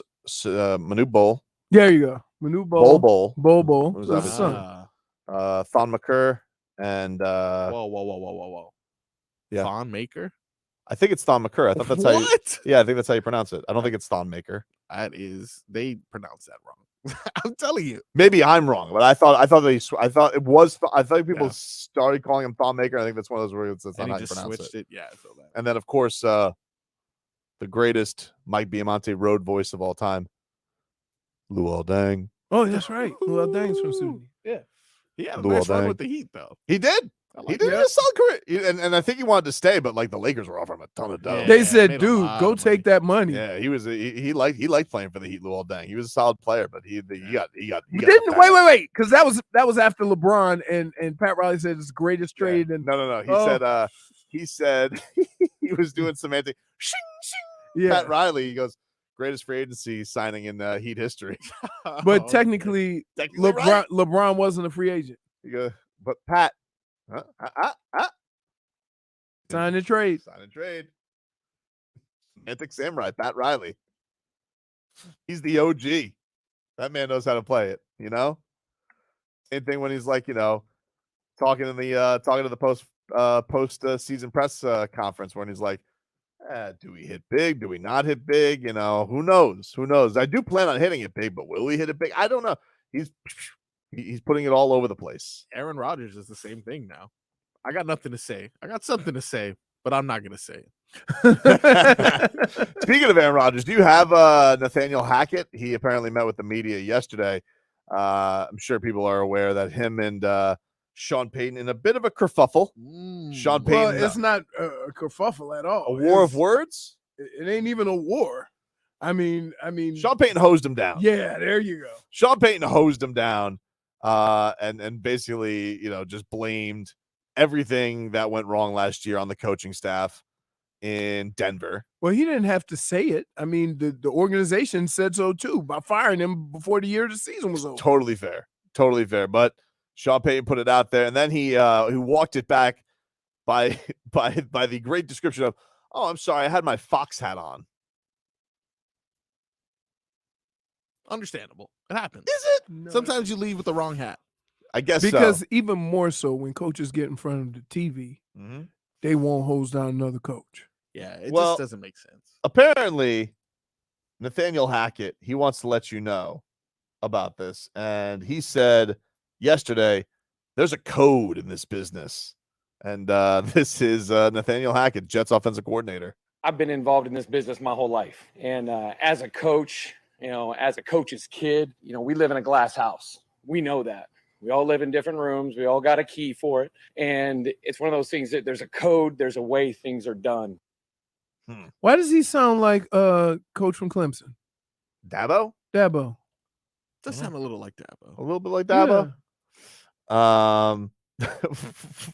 When Dabo said, he's talking about NIL, he goes, "There's only one NIL. That's the man upstairs." Oh, yeah. Okay, Dabo. See if that gets you some players.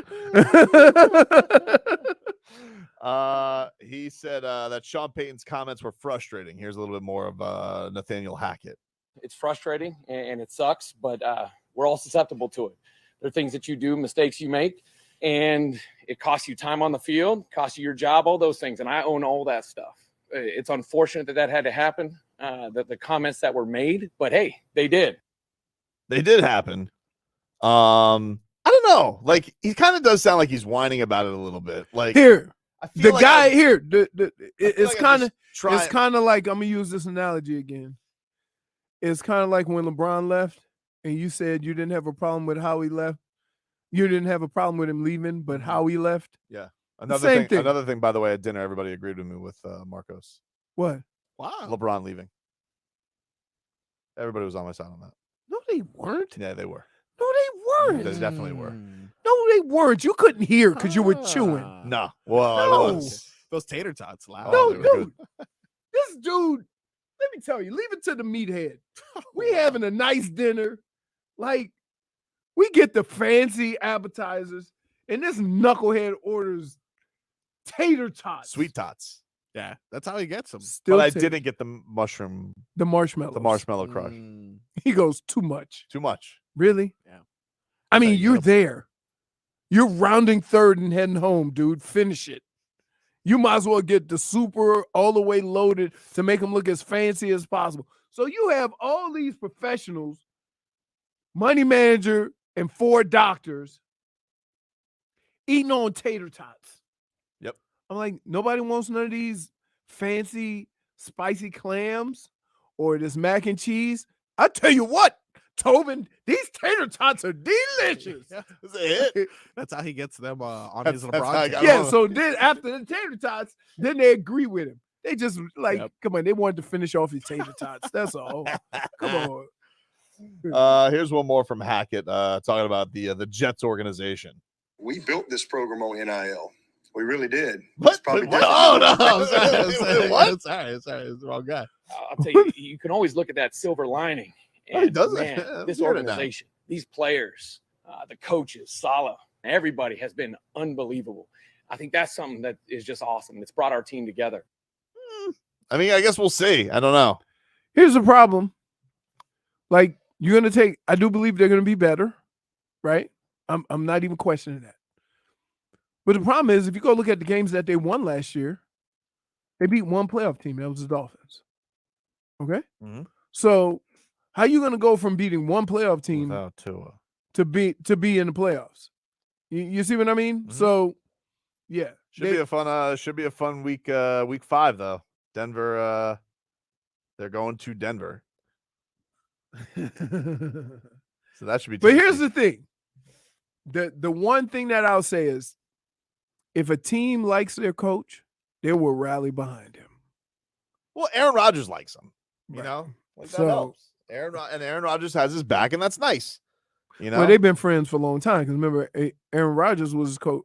He was Hackett was Aaron Rodgers' coach in Green Bay. Yes, they have a So- past. Right. They have a past. I'm Yeah. sure.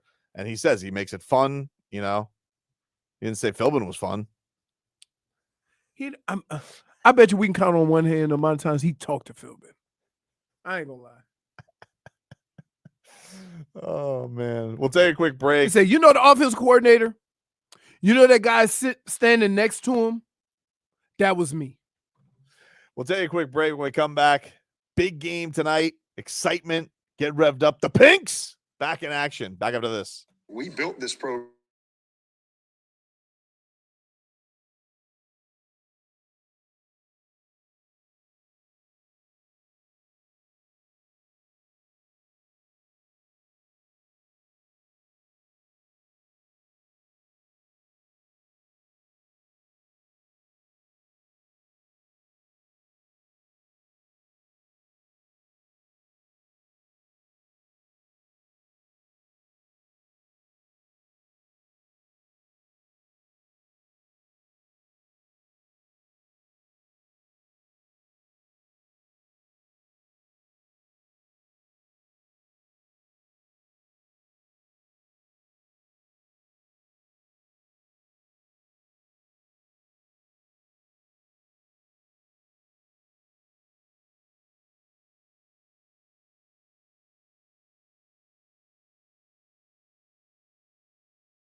Hackett settles now at midfield. Over the top to Messi. Flag stays down. Messi coming in alone on Guzan to his left. Off the post. Rebound. He scores!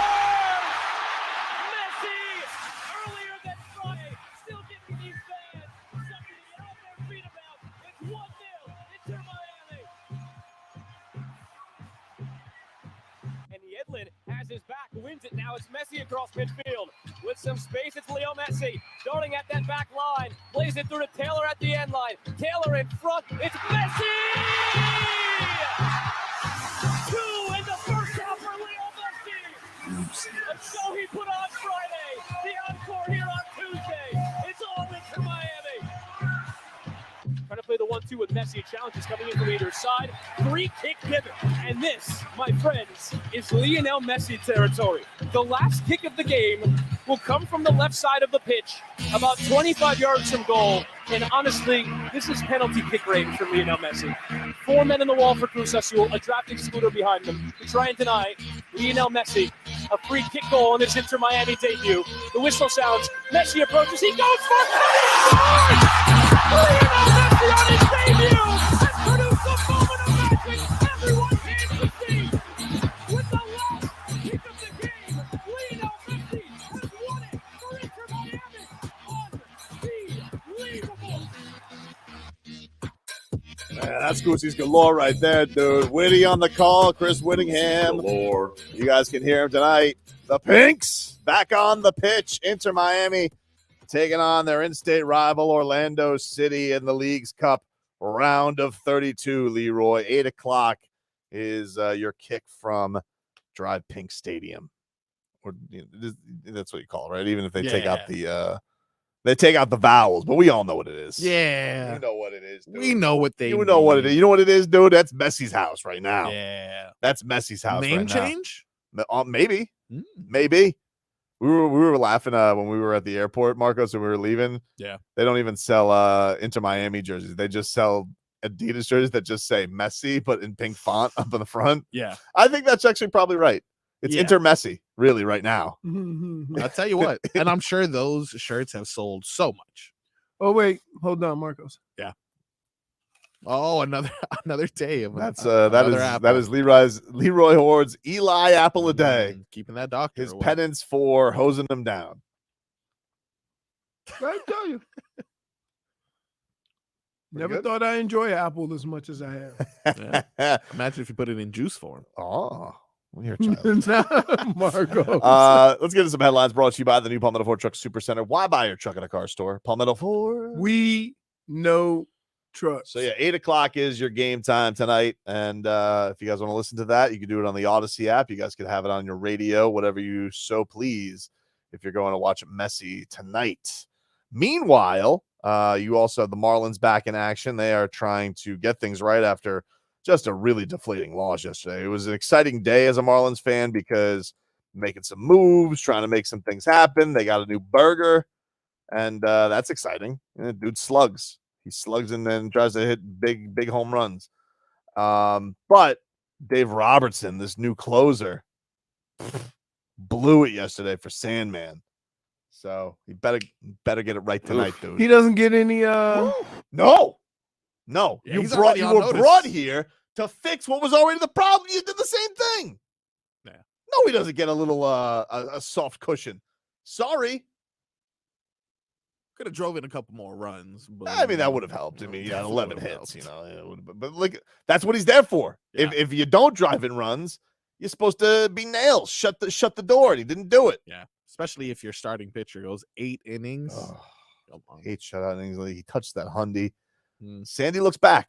Sandy does look Yeah. back. That is definitely a good thing.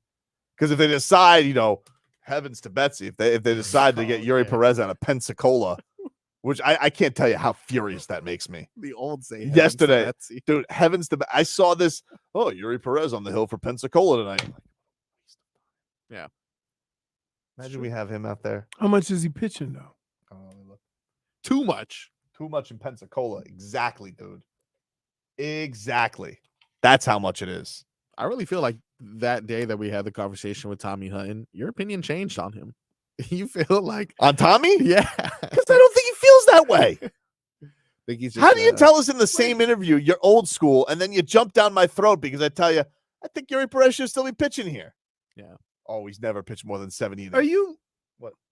Are you serious? Am I serious about what? Are you saying Tommy Hutton I love Tommy Hutton. is not perhaps not old school telling the enough. truth? I think that Tommy Hutton is He's fibbing? saying the company line there. I don't like that. I don't like that. That you're telling me you're Tommy. I know the way you gotta feel inside. You're old school, baby. He thinks that Eury Perez should be pitching in Pensacola. But what's the difference if you're pitching? That's what I'm saying, dude. No. Exactly, Leroy. So what if he only pitched like 3 or 4 innings? Then you know what we could have used? Some of those innings on the team. That's true. We could have used Long just reliever. Literally just one inning. 7 strikeouts over 3 1/3 yesterday. 3 1/3. That's it. Could have used it. Could use it tonight. Why don't they just move him in the bullpen? That's what I'm saying. No. Why not? Great question. Leroy, you're starting Got to to pitch for the Wahoos. Kidding me? Waste of time. Why are you so angry today? 7 strikeouts in 3 Why innings. is he so angry? Goes out there. Oh, he faced 9 batters in single A. Struck out 7 of them. Like, what a great. These kids, they got no chance. Look at these bums. Look at these dwarves he's striking out. Oh, no. They got no shot against Eury Perez. Waste of time. Yeah. I know a waste of time when I see one. You know what's a waste of time? Eury Perez Oh, pitching my in goodness. Pensacola. Look how nasty that is. Yeah. Yeah. You want to know why? Because he's the greatest pitcher I've ever seen. Oh, cheese. You ain't never seen cheese like that, dude. No. Why didn't we just just sit him out for 2 months? Oh, that's nasty. Yeah. Oh, Look at this poor guy. Oh my He goes, "Oh, I have no shot." Guy was playing for like You know what I hate? guy was playing in the Sunshine State League 2 years ago. I hate when a Now he's guy- taking on Eury I hate Perez, when who's a guy- shutting down the best lineups in the league. I hate when the guy strikes out looking awful, but he has good form.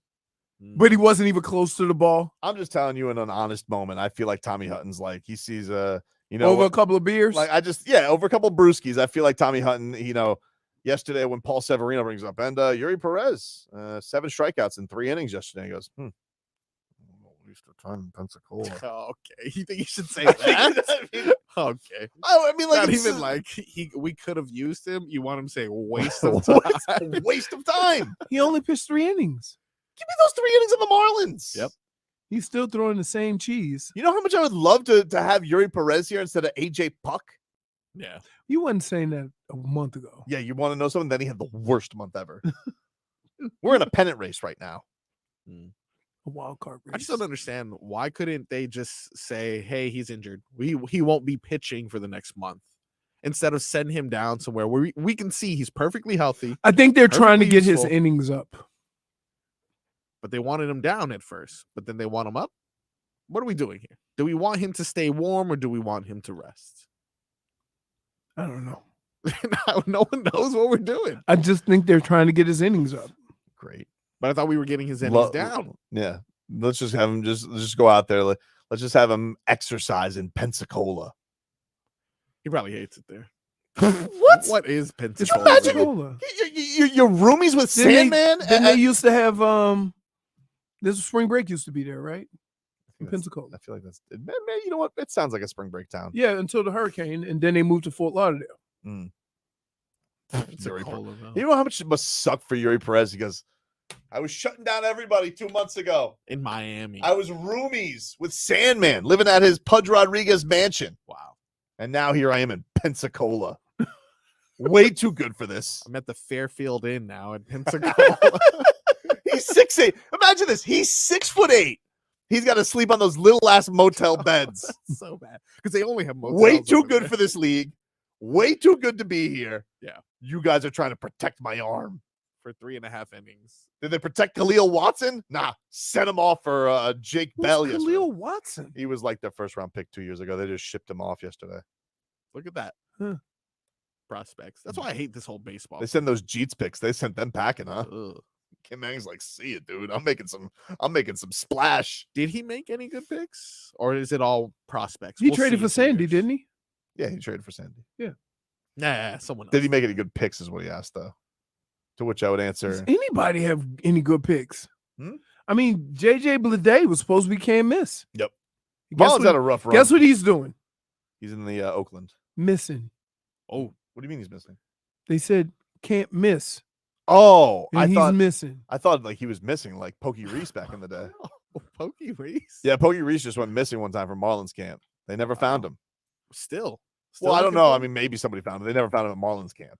All right. Anyone seen Hold on, Pokey Reese? 7. They found him eventually. Like what is They found him eventually. what does Eury Perez do after he finishes his night and he goes, waste of time. Anybody want to go see Barbie? I'm not tired. Eury, are you watching your phone? No. Man, that's got to be rough though. Do you think everyone else is like, "Wow, happy to have you here," just like starstruck? Well, that's the other thing. It's like, oh, you're up in the majors. Like usually that's like a thing. You go up in the majors. Oh, you're doing a rehab assignment. You buy somebody like a TV for the clubhouse. Eury Perez is like, I made $3 in the majors. Yeah, I'm not buying you guys anything. You guys should buy me stuff. You're all old. yeah, true. Silly sauce. Hmm? He asked me, what did I think of Barbie? I didn't go see Barbie because I'm a What? grown ass man. I saw it. Pretty good. Yeah, but you got Decent. you got a daughter. Yep. Yeah. She loved it. She loved Barbie. I gotta go see Ninja Turtles this weekend though. I heard that's really good. My daughter has Ninja Turtles. I love Ninja Wow. Turtles. Oh, has- the actual turtles. She Yeah. has 4 turtles. Oh, she has and actual- she's named them. She named them after the Ninja Turtles. Yeah. Any bandanas? Any luck on that? No, I told her she should just paint the shells the color of the. I agree. That's a good call. Can you also get a pet rat named Splinter? Oh, please, dude. Literally, Pet please. rat. Yeah, pet They're rat. running all through South Florida. Just go get Yeah. one. I need to go buy one.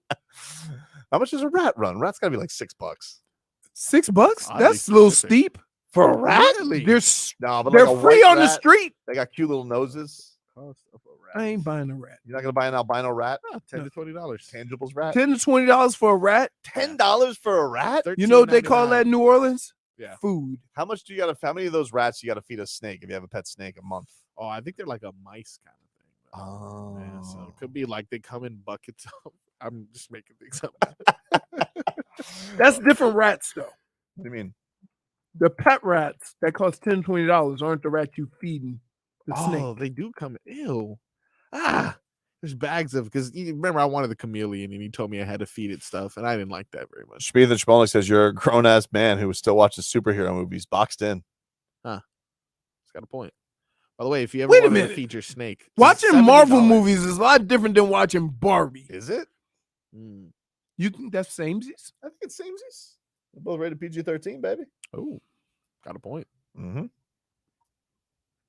And you know, both superhero movies and Barbie have Margot Robbie. Suicide Squad. That's Oh, that's DC. right. That's DC. Samesies. Frozen mice and rats. You can get them in a bag. 10 in a bag. Mhm. Cost you $60. Damn. That's expensive. $6 a rat? Essentially, yeah. But a frozen dead one. I don't like that. Yeah, it's not. No, but do snakes won't eat the dead ones. I don't know. Well, it I comes don't in- know what it's snakes will do. Frozen mice Can't trust and 'em. rat feeders. Yeah, it's true. Maybe you got to warm them up. Did you have any teammates that had like weird pets? Oh, that's a good. Question. Yeah. Did any of them have a snake? Feels I like had lineman I had thing. Snake. I had a friend of mine when I came down here. He had a reptile license, right? For what? No. What is? But he had all kind of like Weird stuff? snakes and lizards and stuff, and like all over his apartment. Like if I was to pick one guy in the Dolphins who has weird pets, I'd go Zach Sealer. No, yeah. Christian Wilkins. It seemed like he walk around with a Really? snake around his neck. See, I feel like Christian Wilkins be scared of snakes. Who's the No. Everglades? Was it He's a Robert Hunt? Didn't Robert Hunt reveal that he does? He like, jumped into the Everglades water with a gator. Ah, I remember gotcha. that. Yep, I remember that. That's not surprising. He's a mauler. Mm. You know. Then, dude, Hmm? I don't know why you guys and crazy people and stupid people don't understand. It don't matter what you are to other people. That gator don't give a damn. He would chew your ass up in a heartbeat. Mm-hmm. And then they try to tell you, if you're confronted by an alligator, if you stand straight up, he'll think you're big and he'll swim away.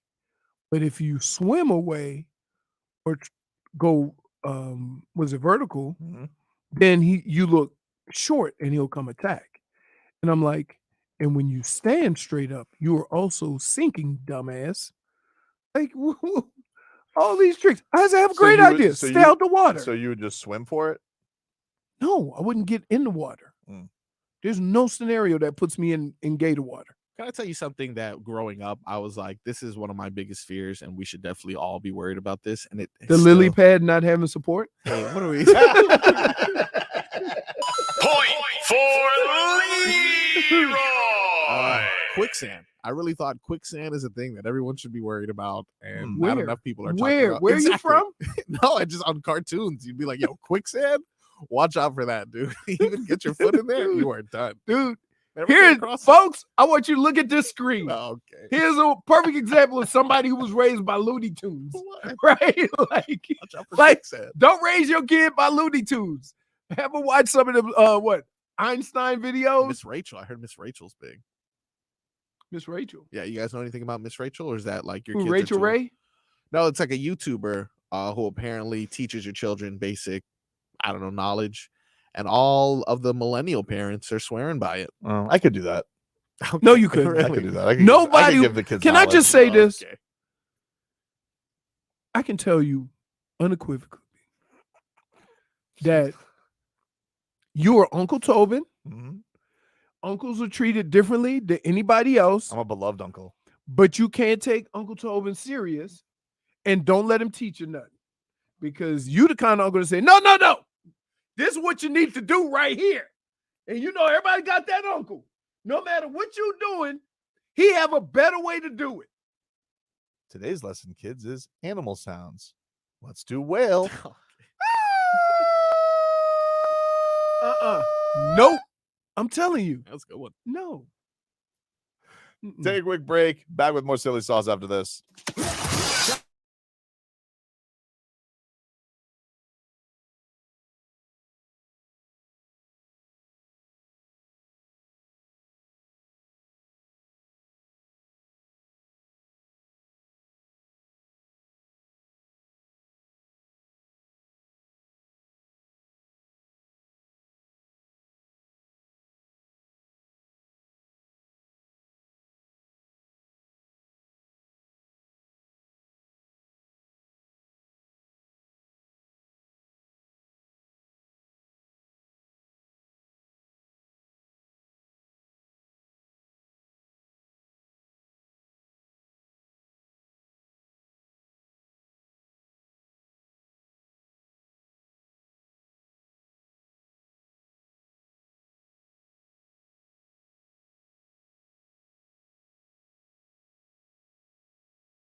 Get Money was sampled. Yup.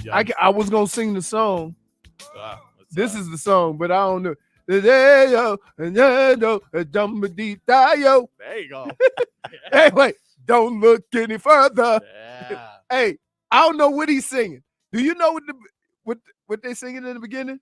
Not even a little bit, but I do know that don't look any further. That's the only part anyone ever knows. That's it. But that was sampled, and Get Money Yeah. was they used that. I got a new one too. That Peasy 2 million up. Oh yeah, they used that too. Yeah. You know, when I do my little DJ stuff, sometimes I mix those two together. Yeah. 'Cause, you know, You can mix the Get Money and the last one, but the people ain't gonna know that original one, the OG one. But I think you should, like, when you do a set, yeah, you should, like, play the old song. yeah, and let then people know Yeah. that their music ain't original, that they going old school and then selling it as new music.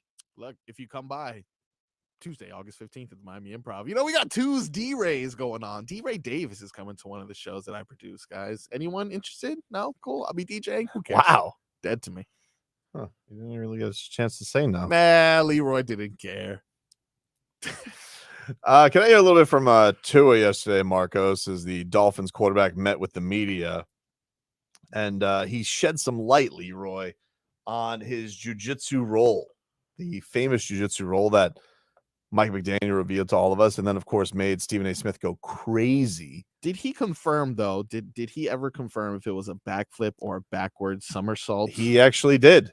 It's not a somersault. No, it's a It's a roll. It wasn't a roll. I thought though. somersault requires you somersault get is off the not a back. ground. You're making it a backflip, and that's not what a somersault is. Okay, so what? Then why is it just not called? Because his hands touch the ground. Is that what makes it a somersault? What's the difference between a back roll, a back somersault, and a back flip? Okay. Go. A backwards And roll. I can't believe we're asking you Mhm. because he knows stuff. Well, I have my daughter does cheerleading. She does this stuff like a back handspring, back flip. Back She's in flip, you need to jiu-jitsu. leave your feet. okay, that's Okay, self-explanatory. You need to leave your feet in the air Okay. and land on your feet. That's a back flip. Back somersault. Back somersault, you can use your back like a roly-poly armadillo, What? and your feet go on over. And a back roll. So your back touches the ground. What do you're like? Yeah, you could go like back over, and a backwards. You know what? And a back jujitsu fall. No. Not gonna allow him. A back jujitsu fall. You break fall, Marcos. Yes. Keep your head in a tucked position, move your neck on over, and roll on over. Hold on.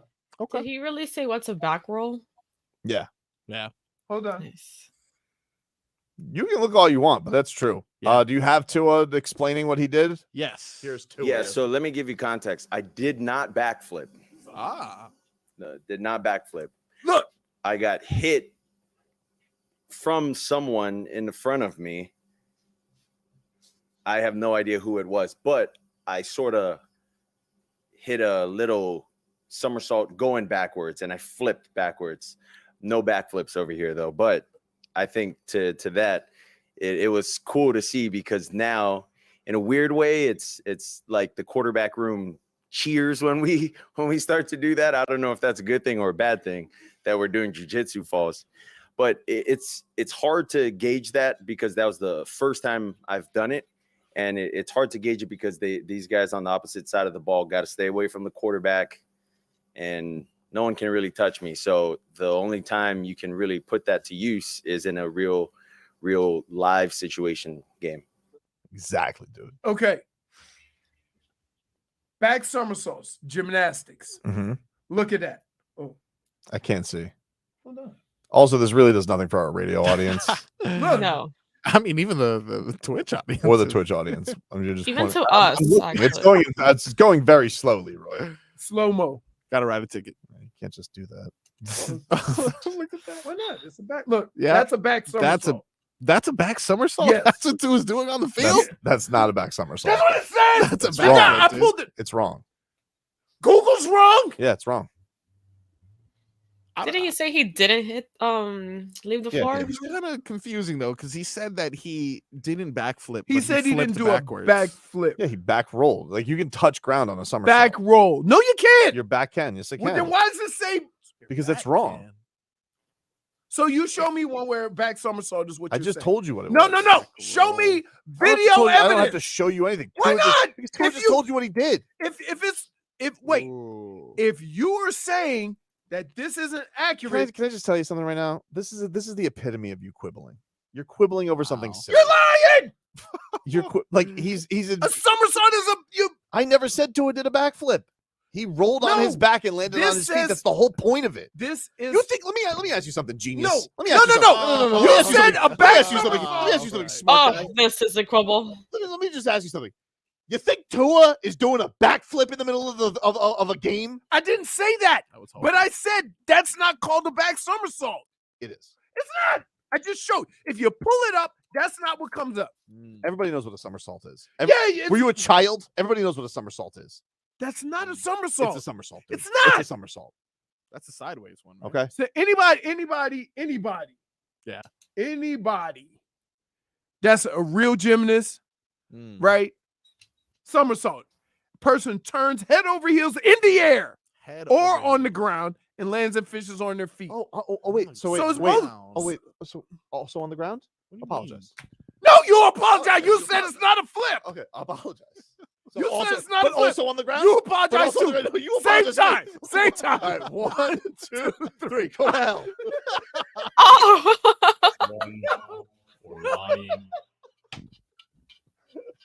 You know damn well I wasn't going to apologize by myself. I know he wasn't going to say nothing. No. So, in the air or on the ground, as long as they finish on their feet. Just have an apologize off. I love it. Hey, no, I could look at him and tell. Hey, I'm like thinking the whole time we counting, there ain't nowhere in hell. He's saying, I'm sorry. I think so. I ain't said it either. Leroy's out here thinking that Tua is like Simone Biles. No, I'm just saying. I did think that. This is, if you'd have showed me this definition, think we that- would have been good. You think that they did like a backspring roundoff? No, I'm just saying it was called something else. I was saying somersault is when you. So the whole point of somersault is landing on your feet. So if he don't land on his feet, it's just a back roll.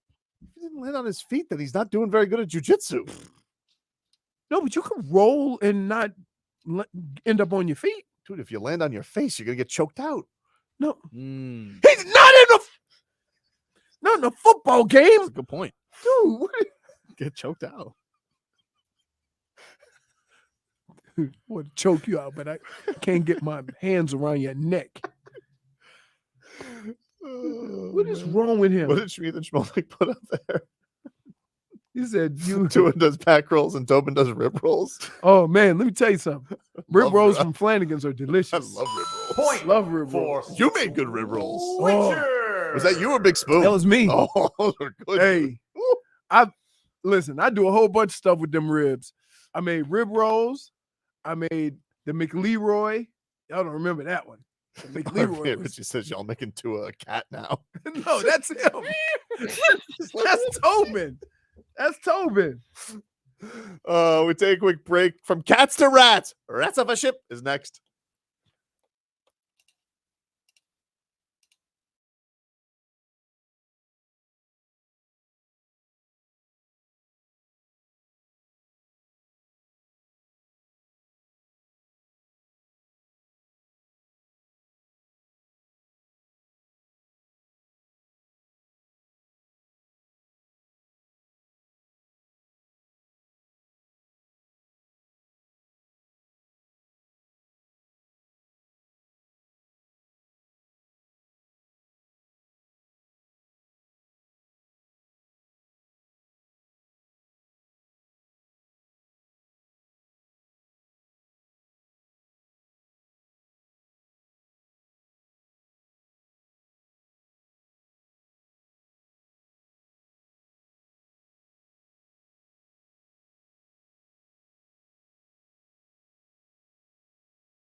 Tobin and Leroy here with you on 560 WQAM. Taking you up until 2 o'clock. It's time to get to our favorite Wednesday game. Rats off a ship. I'll show you something you ain't rats off a ship on. Oh, dude, those were good. We can't see Leroy. There you go. Ooh, what is that? That's a McLeroy. It was Oh, delicious. that's right. All right, Leroy. Are you ready? I'm ready. Marcos, are you ready? Yes. Jennifer. You killed any birds lately? Ooh. Hello, Jennifer. Hello. What a late Wait, hello. What's that sudden, all of a sudden, just She didn't random? like- I'm sorry. Is it anxiety? No. Because we already met that lady. What do you? Are you ready, J Fig? For Yes, I am ready, and I have not killed any birds. Thank you. Okay. lately or ever? Ever? No, you can't say ever. We have evidence. Yep. You don't actually. Yeah, we do. No. That dead bird you was holding and taking to his grave. The cradle. That bird had its eyes open, okay? And it was in the careful care of their owner. Or What do you handler, have? whatever it What do you was. have, J Fig, for rats? All right, number 1, Mac Jones being starting quarterback for the Patriots. Bill Belichick. We have a sound from Bill Belichick. Yes. Here's a little sound from Bill Oh, Belichick. you ready to say Bill Belichick sound? Bill Yes. Belichick. Here's a little sound from Bill Belichick on the Pat starting QB. Everybody's out here competing. It's all 90 guys. Yeah, that's what we're all here for. Let's go out and compete. So Mac Jones isn't necessarily. Everybody's out here competing. Like everybody's out here competing. That's what everybody's doing. We asked Mac the other day how his relationship is it good with you, and he said, "I think so." I'm just curious. What's your characterization of I his think my relationship's good with every player. including Mac? Including, yeah, of course. Talk to them every day. There's the off-season award winner. You've seen a lot from him this offseason. Yeah, he had a good offseason. Yeah, really good. That's why he was recognized on and off the field. Yeah, participation, production. Hey, What, dude, can I just tell you? What? That's Bill Belichick 101. Right? Right. I don't know what to tell you. All right. So Mac Jones being the starting quarterback. So am I to believe that Bailey Zappi will outperform him in camp to dethrone him? I think I'm rats off a ship on Mac Jones being the starting quarterback. Why would you leave it open like that? Why would you not just say he's the starting quarterback? Why would Bill Belichick cause any drama when there doesn't have to be drama? That's his number one thing is no distractions. I'm going to tell you, as a Bill Belichick guy, he used to do that with Tom Brady. Nah, he would never do that. No. He would say, Never. Tom's competing and we're all competing. He just does that. No. But here, I'm telling you right now, Dak will be the quarterback. Zappy? No. Oh, Mac Jones will be the quarterback. All right. What he's saying, what Bill Belichick is saying right now is standard MO stuff. Maybe he will start him, but I don't think he wants to start him. Like this, it's really funny how much it does seem to reflect the way Brian Flores treated Tua. Like it's eerily similar. It's eerily similar. He does not seem to dig Mac Jones as his quarterback. But you think that he will be. J Fig, what about you? Do you think Mac Jones starting quarterback this year for the Patriots? I think you would. All right, so not rats off a ship from Jennifer. What about you, Marcos? I think Mac Jones will be the quarterback. So Yeah. I'm not rats off a ship, and I don't think they'll win a game all year. Wow. Yeah. Oh, 0-17. the first of its kind? Yep. But Bill Belichick's going to run with 0-17, because we had a 0-16. I know now the record can be broken. Right. Now the record can be But broken. you haven't had a 1-31. Yikes. What's number 2, J Fig? Terron Armstead whooping Tua in a fight. Yeah, Terron Armstead yesterday. He it was, he does boxing on the sidelines when he wasn't practicing. Now he's back at practice. But this was Terron Armstead yesterday on Tua. Try to make it correlate as I'm training, but it's two different worlds, two different sports. Like I box from a left-handed stance because I play left tackle, even though I'm right-handed. So I try to make it, correlate as much as I can, but not necessarily because You know, I've been doing all this, and he ain't really. If he boxing like that, I'm gonna knock him out. But doing all that, and you feel me? Yeah. Your boxing or Tua's jiu-jitsu? I'll whoop to it. All right, see ya. Wow. I I'm not rats off a ship on him whooping Tua. He's very big. Yeah, And Tua's just starting jiu-jitsu. If Tua was a little bit more seasoned, then maybe I'd say, oh, you know, if Tua had that's why they have weight classes. if Tua had a blue belt, though, like I would say, Wait. he could trick him with something. Really? Yeah, a little trip. And what ball. about that overhand right? Look, if you know what you're doing, you can avoid an overhand right. You can. But he's not. Hold on. Little too Poirier knew what he was doing. He couldn't avoid a big ass leg. He's one of the best guys in the world, though. And you Wait, you sit here and talk about me talking about never getting kicked, and you sitting here saying you can avoid. You can't. I'm not saying I can avoid. I'm saying if Tua gets a little bit more seasoned, I think he can avoid one right hand to take Terron Armstead down. Little tripskis.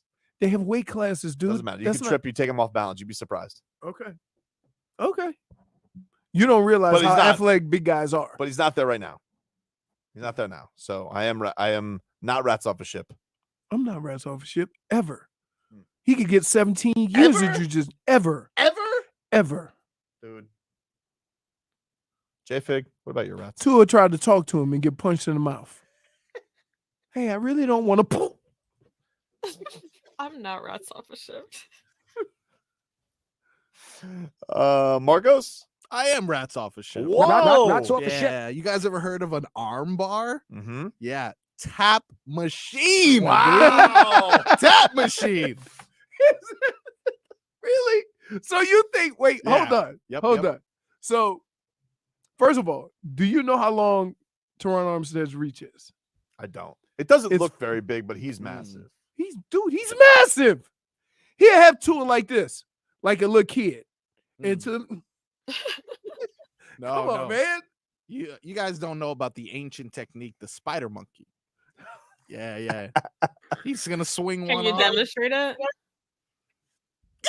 Oh, it comes with the noise too? Yeah, Because if you I know never the heard of noise. Spider-Man. Is that right up there with your shoes untied? Yeah, exactly. First, actually, it's a combination move. You hit him with the shoes untied, and then if you don't do the sound, you know. It would be really funny if there's video of Tua just hopping on Terron Armstead's back. Yeah. Right. I made a big mistake. Armbar, dude. Yeah. All right. JFA, what's number 3? David Robertson. Oh, we already know about old Tobes. Go ahead. Let me just say. Oh, man. You need to set it up because you're like. I'm not rats off a ship yet. Okay. But we are at the stage after one loss, after one blown save. Yeah.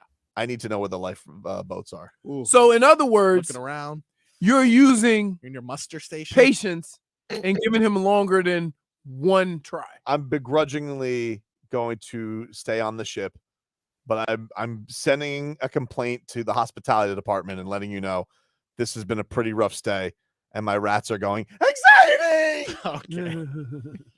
What about your rats, Leroy? I'm not rats off a ship. Wow. One start, one opportunity. You only get one shot. Do not miss your chance to blow. That was a Goosey's moment, dude. When That was. Eminem walked out, oh, Did not expect that. that was really cool. Yeah. J-Fig, what about your rats with David Robertson? Jennifer? Rats? I'm rats off a ship. Wow! Already. Rats See off you, a ship. Robertson. Wow. Man, J-Fig giving I know no whose rope. ship she's not off of though. Gabe. Oh, Gabe Vincent. Nah, You know what? over it. I'm over it. No, you're Please. not. Yes, I am. No, you're not. Yes, I am. Okay. Why? Because we got Actually, yesterday you showed me a picture of him, so I'm not sure if necessarily. right. You just showed some. Yeah, but did you forget what I said when I was walking out? You love him and miss him. Nope, did not say that. That to me? okay. That to you. Wow. Said somebody. He looks like he's miserable in L.A. No, really? Looks like he got. Well, I food. did tell you that, yes, and I said bum after that. Wow. She did say that. She did say that. Uh-oh. Ruthless, Oh, man. boy. It's a hot girl summer. What about you? Mark? Marcos, what do you got? Okay, Coy Leroy, because girls are players too. Yeah, man. Am I rats off a ship on him? No, I'm not necessarily rats off a ship, but I agree with you. I'm looking for the life preservers. All right. Agreed. now. J-Fig, what's number 4? Keith Thurman as Terence Crawford's next opponent. Ooh. Even though he's a friend of the show. Yeah. You know, we've spoken with Keith Thurman many times on this show. He could talk. Oh, he got us twice. He got me twice because when he fought Manny Pacquiao and we interviewed him, I went and put a $50 bet on him. Not $100, a $50, because I was kind of, But this week, when I was talking about the tie all week, and he said, I'm going to put a little money on the draw. I was like, yeah, we dapped each other. Bam, bam. We was together, same team. So, no. Rats off a ship? Rats off a ship. Damn. Because, look, I like him. I like him too. But his claim to fame is one time. His hands hurt. His hands hurt. He can't do one time. He got to do tap. You can't tap against. Bud ain't the person you tap against. You go from tap to blah, blah. You're out. That video of him reaching over the rope mid-fight and already planning the next fight. Oh, just going to Jamel Charles saying, dude. "You're next." Yeah, and that's I believe cold. I absolutely that is believed cold. it. Yeah, I'm rats off a ship on Keith Thurman too. I'd rather see. I kind of want to see him versus Boots. That's kind of where I want to go. I want to see him versus Boots Ennis. Yeah. Even though I think it's too soon for Boots. I think it might be a little too soon for the young. It's the old Canelo Mayweather. I don't know. I don't know, man. Like that was such a scary performance. But if anybody can match skill for skill, I think it's Boots Ennis. If anybody can, I don't think it's Tim Tszyu. I don't think it's Keith Thurman. Jermell Charlo, he's fighting Canelo, so I don't really understand why he's on the tail for anybody. Who didn't somebody slap Charlo? Oh, Caleb Plant slapped Jermall Charlo. Oh, wait, they're twins. Oh, so what the hell? There's Mel and Maul. Jermell, he's fighting Canelo. Jermall, he hasn't fought anybody in a while. So both champions? Though. Who was Bud yelling at then? Jermell. Does he know he was yelling at Jermell? I don't know. It's a good question.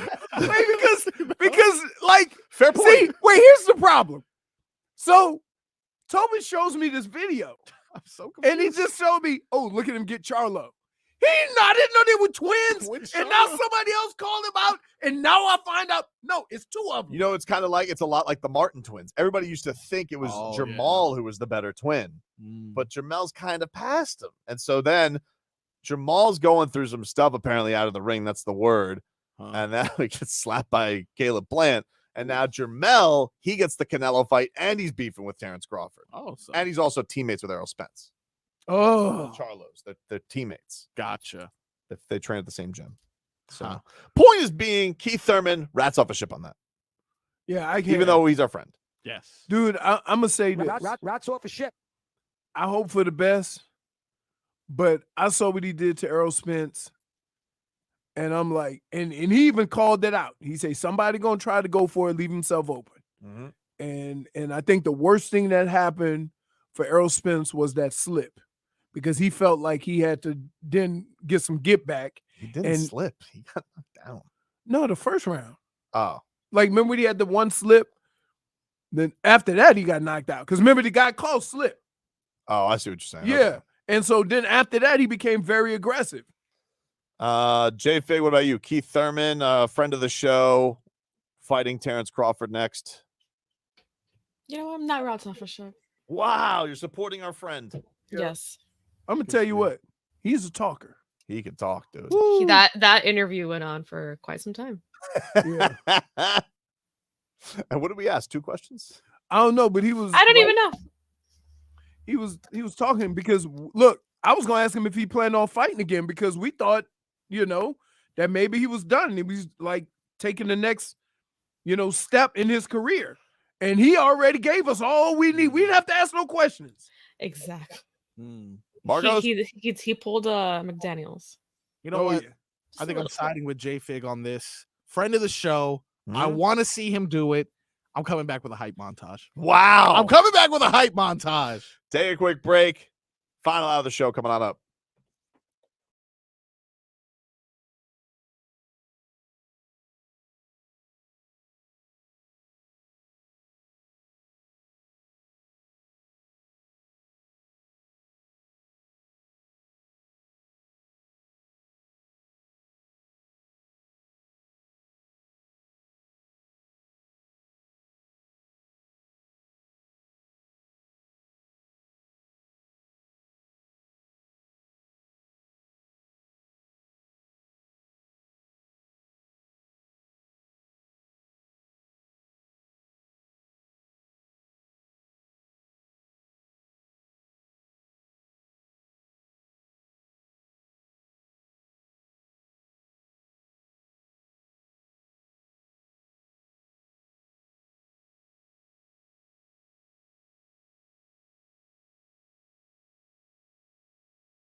And those later rounds, 7, 8, boom, boom, boom, boom.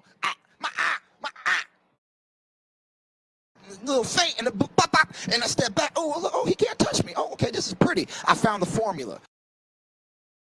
And I've been waiting to get my hands on these boys. I just been waiting.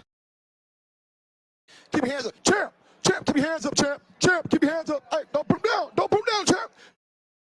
And those later rounds, 7, 8, boom, boom, boom, boom. My eye. Been a scramble and a gamble, okay?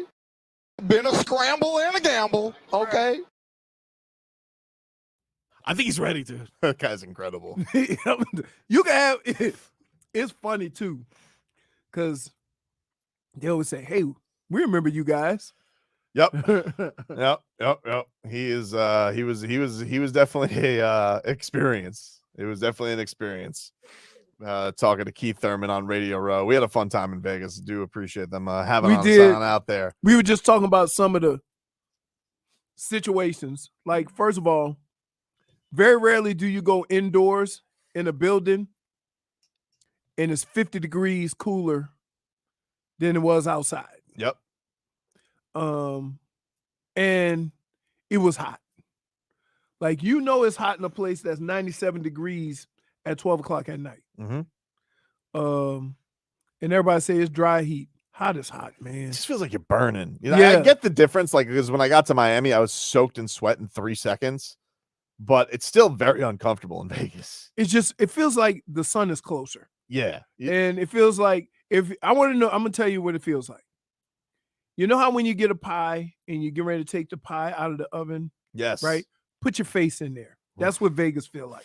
Like a furnace. Yeah. And then you don't sweat. You don't sweat. That's the crazy thing. Woo! Not even a little bit. Everything dries out. So you got to keep your chapstick, your moisturizer, and I don't know about, like J-Fig, Marcos, and Tobin, but I had to keep me a little thing of lotion because I look like Crocodile Dundee out there, and I had to keep moisturized. You got to keep moisturizing all the time. You don't want the cracked lips. Once you get one little cracked lip, it's over. Boop, boop. Look, sun gets you. Yep. Boop, boop. Hey, dude, I just love his description. Little feint and a boop, bop, bop, and I step back. Oh, he can't touch me. Oh, okay, this is pretty. I found the formula. Very animated. Oh, no. Live, it's even worse. Ketone says, did they already do the rat segment? Work has been hell. Just tuned in. We did just do rats, buddy. But listen, you can just roll back on Twitch. You can come back and find us in a couple minutes. You just hit that little bar there, click on the video. You get rats off a ship on demand, dude, or on the Odyssey app, of course. That is where you guys can find us on YouTube, Twitch, all of it. You can just scroll through and get whatever parts of the show you want. We do, speaking of the weather, though, Leroy, we do need a weather update from the Demesman and Dover Law Firm. YourAccentAttorneys.com. Free consultation 24/7. Call them at 866-954-MORE. Smith, and I agree with you. Tobin doesn't require much lotion. Intangibles. All right. Let's see what we got here. Kind of a haze, but the clouds are building up out west. Usually what happens is the clouds build over the ocean and the easterly breeze blows them out west. And the westerly winds come from the west. And they meet up right over Broward. Like Game of Thrones. They meet over West Broward. Normally, that's usually what happens. Right. If one wind is stronger than the other, then it may push it more toward either coast. It is quite breezy, 10 to 15 miles an hour. What direction? You figure with all the action in the airport that I would be able to see a damn plane. Yeah. But I guess they on lunch break. maybe Wednesday slowed up from I don't know. Sunday. Maybe everybody landed on Sunday. There's nobody to fly today. But I'm going to say the winds are coming out of the east, maybe southeast, just by looking at the way these clouds are going. And I'm going to say it's 95 degrees. But actually, it might be a little cooler because last night when I was out in the jacuzzi in the pool doing some work, it was on like 82 degrees, but that was after a rain. So I'm going to say it might be a little bit cooler, but it's somewhere between 90 and 95 degrees. There you go. Leroy's weather, ladies and gentlemen. He's a golfer. Currently 93. He wasn't wrong. That's right. My boy's a golfer. There you go. Your weather update I have from to do all that. I have to do none of that in Vegas. your weather update from the DeBesman and Dover Law Firm, your accidentattorneys.com. Free consultations 24/7. Call them up at 866-954-MORE. Get into your headlines brought to you by the new Palmetto Ford Truck Supercenter. Why buy your truck at a car store? Palmetto Ford.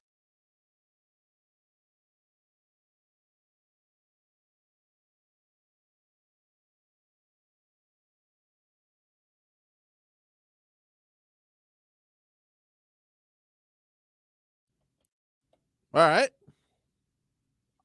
I literally cannot hear only you now, and I didn't touch anything. Nope.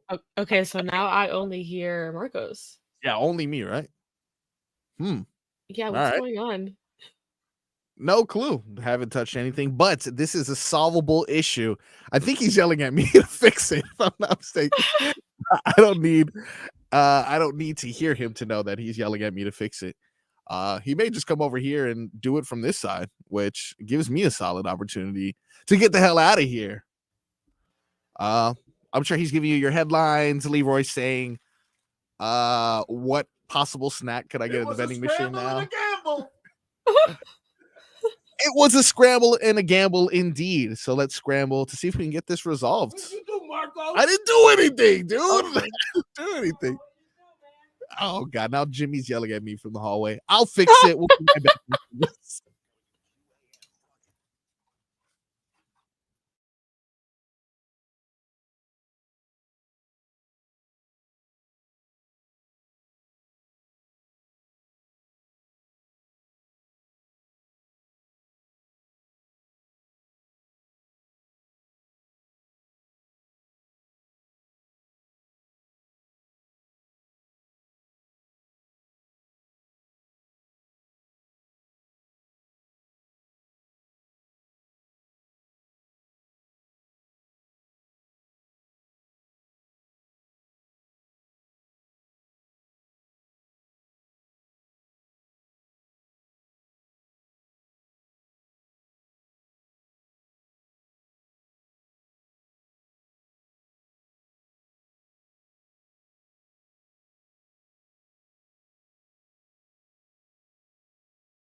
Welcome on back, everybody.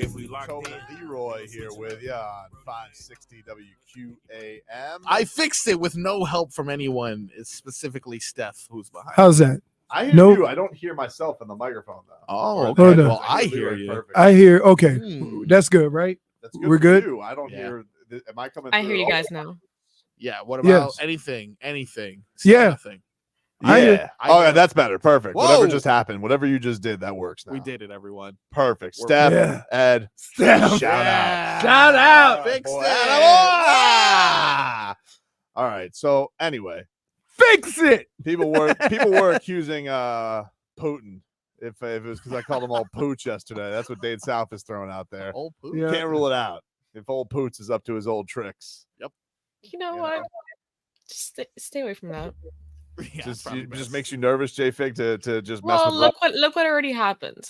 Yep. Nah, that's fair. That's Maybe fair. it was because of Leroy. No, one because of Leroy. No, you accuse the Serbian, or you confused the Serbian pipeline yesterday at the end of the show with Luka Doncic's people. So maybe we should just avoid Europe talk. Y'all call all nationalities black people. Excuse me? The people do that. Like if you black, they just call you black. But there's Haitians, there's Jamaicans. Jamaicans. A lot of my friends are Jamaican. Bahamians. DR have extremely dark people. DR. And like, yeah, so okay. So my bus.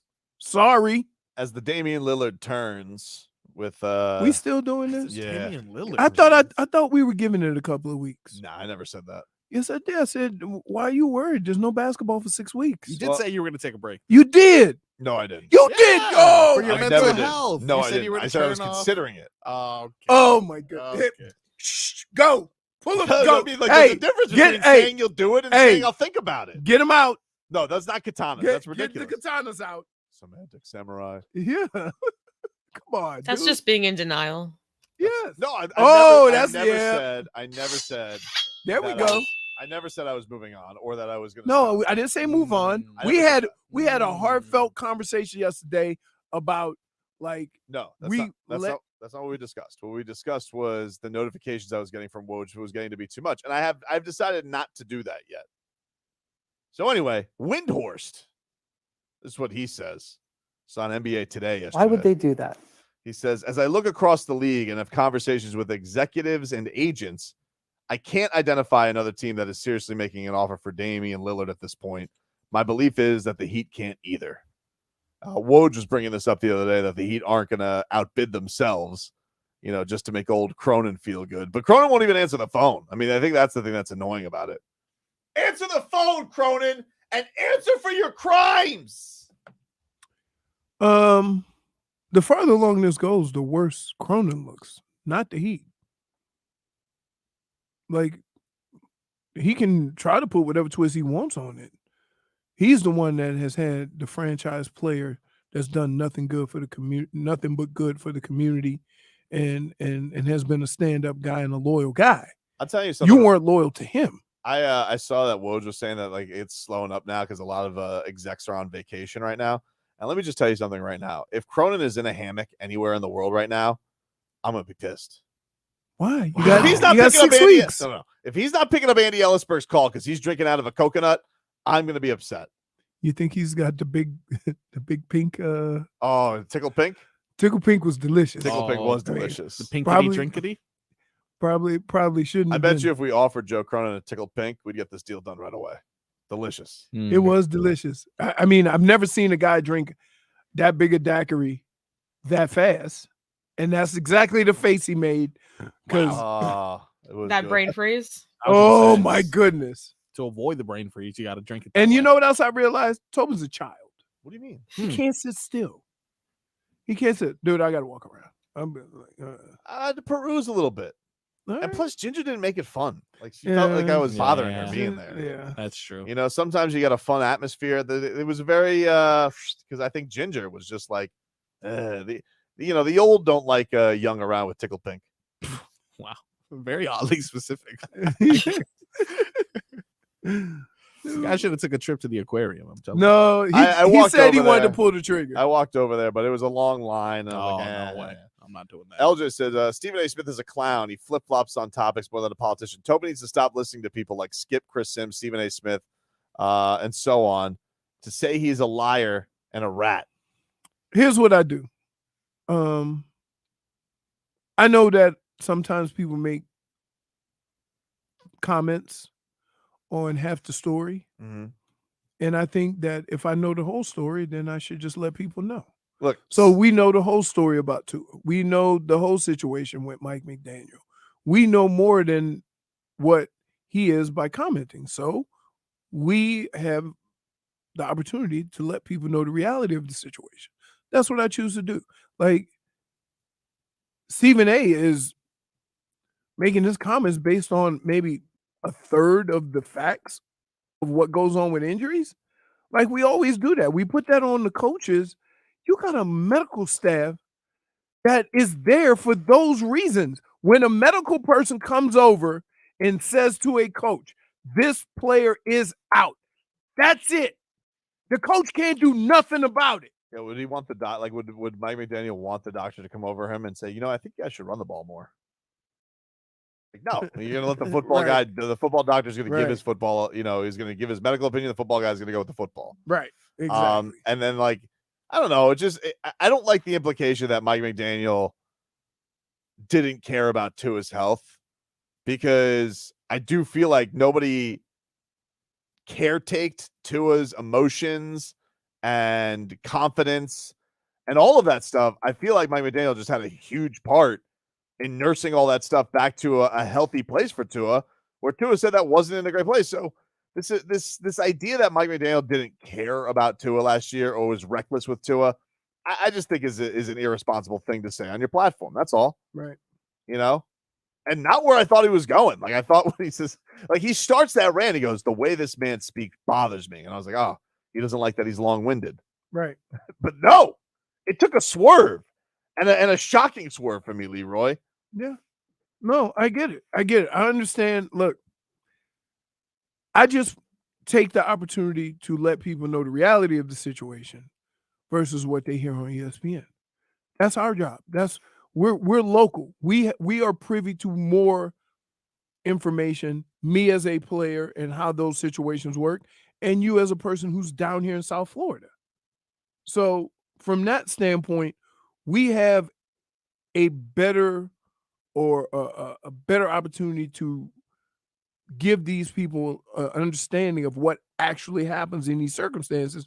And if they choose to then roll with Stephen A., then they're idiots too. Look, Stephen A. is not cracked by top 5 on the Rat Fink rankings, but he's gonna get this performance is getting others receiving votes, but he's not top 5 yet.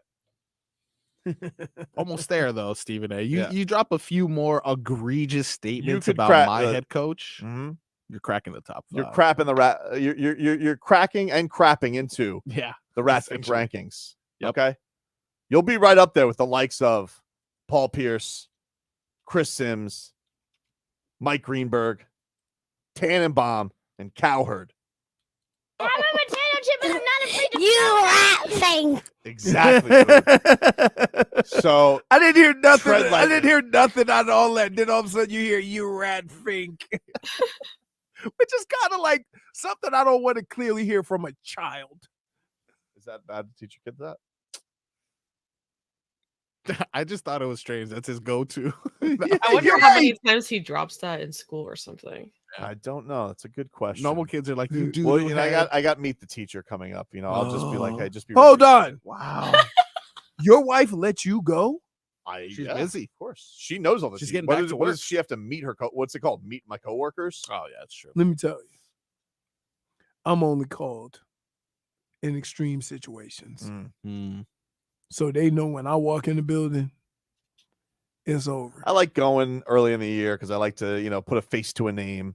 Well, I did that, and all the teachers start talking to me Yeah. about sports. So that's why I'm not allowed to go, because Rebecca doesn't care, and all the other kids get mad. So that's why I don't go. Dr. Sabaga wants to know if Mad Dog Russo is in the Rat Fink rankings. He's not. No, He's not. He's not. good for now. On He's the not. outside looking in, not in the top 5. Yeah, we have a game. Yeah, rats off a ship. Yeah, But so you could get that. I mean, listen, he keeps it up. He could get back in there. I don't think, but Keeps I it think up. even though if we complained about his hot takes, it hasn't been egregious. Like I think with Stephen A went borderline egregious because you don't have all the facts, and to take that hard of a stance without having all of the facts is a bit crazy. Let me ask you this: big deal or not a big deal, Leroy? That Trevon Diggs told Dak Prescott to shut his bleep up at practice. Trash talk. Bleep. Didn't wait. You don't remember when Cam Newton and his cornerback got in a fight? Who was that? Norman. Norman. Josh Norman. Yeah. Right. So this is just the midst of practice. Dude, let me tell you something. No one will ever say that to Tua. When it's hot, nobody. No, would say Tua that. because He's too nice. Tua's not in your face like that. When it's hot and you done been out there for a few days, and the only guys you competing against are your own guys, yeah, it gets annoying. Yeah, like nobody's ever told Tua to shut his bitch ass up. That's never happened. Tua would be like, "Whoops, oh sorry." He already hit it. Oh, you can't say that. I don't know. Nah. I don't know what the rules are. Yeah, I think you get one. You get one. You get one. Yeah, that would never happen. Here. It's a quote. I think you could say one or the other, but you can't combine them to make a super cuss word. Double up, dude. Double up. I was really trying to figure out if that's exactly what I heard. That's what he said. That's what he said. Well, I appreciate you clarifying. I just wondered because really Dak Prescott's a Yep, big year yep. for him. He's got to prove some people wrong. You know He's a little what? overrated. Here's the deal. I didn't know if Diggs. And by the way, we know that his brother Stephon Diggs. Like he gave his quarterback the business. Wow, they just So don't I don't like know. Maybe the quarterbacks. Diggs brothers don't like their quarterbacks. Wow. Team up in Miami? Okay, no. I'm getting crazy. I'm getting crazy. I don't even know what moves. I they mean, would have to Stephon make. Diggs, what is he, number 3 here? You know? Yeah, still. For sure. For Number sure. He's, still 3. number 3. He's a good red We zone could option. use, good red zone option, Stephon Diggs. Nice. He's so cute. He's the number 1 receiver. Man, for the what a Bills. life we live where an all-star receiver and an all-star cornerback, even in a hypothetical situation, Right. we're like, yeah, they can be third place. They can be third on our we'll take roster. you in. We'll put you in the slot. Nice. You That know? is a good point. It's a good place to be. It's a good. I didn't know. I remember wasn't that a thing? I don't know. I just can't imagine anybody doing that to Tua. No, I can't. Mhm. I know that obviously things get heated, like Leroy said, it gets hot out there. but, Dude, like, there's always completely- fights over two unlikely people. I can imagine, like, you know what I'm saying? give me that. You know, like, give me that. Take, just something like but I can't imagine him like just going. I mean, the after him. Texas Heat probably does like get on you. Wears on you. Because it's definitely the week we're seeing a lot of scuffles in practice and things like that. Yeah. So it's that time of year. It's interesting though, because Leroy mentioned that there's two different kinds of players. One's preparing for the season, and one's trying to get a job. These are two players that are preparing for the season, and they're still like going at it. Right. I'm sure though there's a Dallas Cowboy Tobin who's like, oh, that intensity, dude. I think we met him at the fight. Oh yeah, the Errol Spence. That was the man. guy who was like, "Oh, Terence Crawford's in trouble." I'm like, "No, dude, you're in trouble." Yeah, you specifically. But you can't out Tobin. It's true. It's that was that guy's big mistake. That's rule number one. Like Can't that out- guy thought he was gonna get out me, Leroy. Impossible, dude. What did you think? Yeah, not at Hey, that fight. no, look, I learned a long time ago. I'm looking at these two guys and they going back and forth. I'm looking over at Tobin. I'm like, amateurs. Like, they ain't got no chance. They got no chance. It's just how it works, dude. I don't know what to tell you. But it's not nice. I mean, either way, it's not nice. And Dak Prescott, obviously, I figured they'd be friends. Yeah, you can still listen. You can still be friends and beat the hell out of each other. It's camp, right? Like at the end of the day, you need him to win. He needs you to win. But for today, we competitors. So win the day. Stop. To Carp DM. Cool. It's Carpe Diem. Okay. Carp is a fish, you dummy. Sounds like you were hopping in the fish's DMs with that last one. Leroy, have you ever heard any trash talk that got like super personal? Like That's why they didn't extend your 5th-year option or something. That was just like, no, dude. But talk about people's money. no, that's usually the go-to thing. You're not the same since your last injury. No, they tell me they say.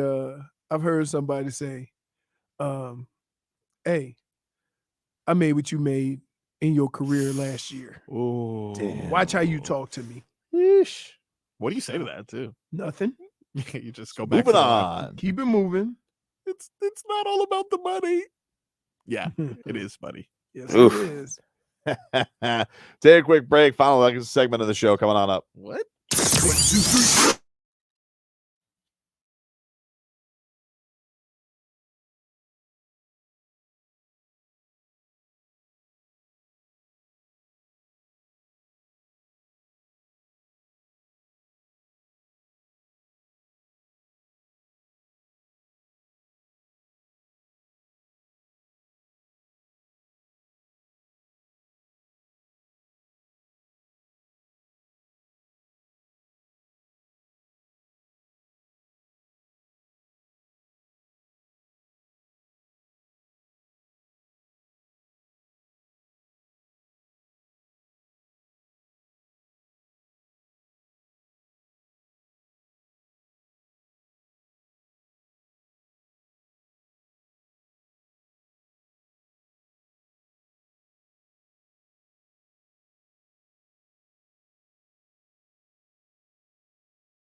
All right, welcome back.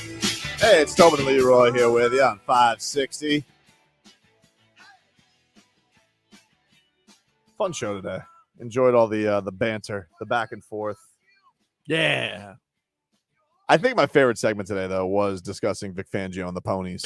Oh, him in the zoot suit. I can't believe we did that. I think that was my favorite one too. Yeah. He will never be a friend of this show. Just based off of Phone over here. Why? You started off with, even before he got here. That's true. COB. Yeah. Yo, called him an interview whore, I think is what you said. What? I did that. He trashed the guy for like a day because he told him. Not because I don't think he's good. No. You trashed him because you said he needed to sign. And it's kind of where you are with Dame right now. No, Pretty much, except he hasn't called him interview whore yet. No, not Dame, but somebody has to be responsible for why he can't get what he wants right away. Well, part of the reason I'm really mad at the NBA is I'm really mad that we never got the Damian Lillard interview with like Rachel Nichols or whomever, where he just could hose down Cronin. You know, I think that's probably why Cronin did that. I think Cronin was such a coward and such a scaredy cat that he knew that the podcast with Chris Haynes was coming from Damian Lillard, where he was going to call Cronin a liar. And so now he's basically bullied Damian Lillard, and they've embarrassed Damian Lillard into, you can't talk about this. Can I just tell you? Yeah. You are a grown ass man. Okay? Yeah. Scaredy cat should not be coming out of your mouth. You're right. I'm sorry. You can't come at somebody with a whole bunch of, you know what? You can't come. You can't. Scaredy cat. No. You're right. I'm sorry. Because Joe Cronin's a fraidy cat. Way different, dude. You're a fraidy cat. And a chicken. Old chicken. Old chicken Cronin. Yeah.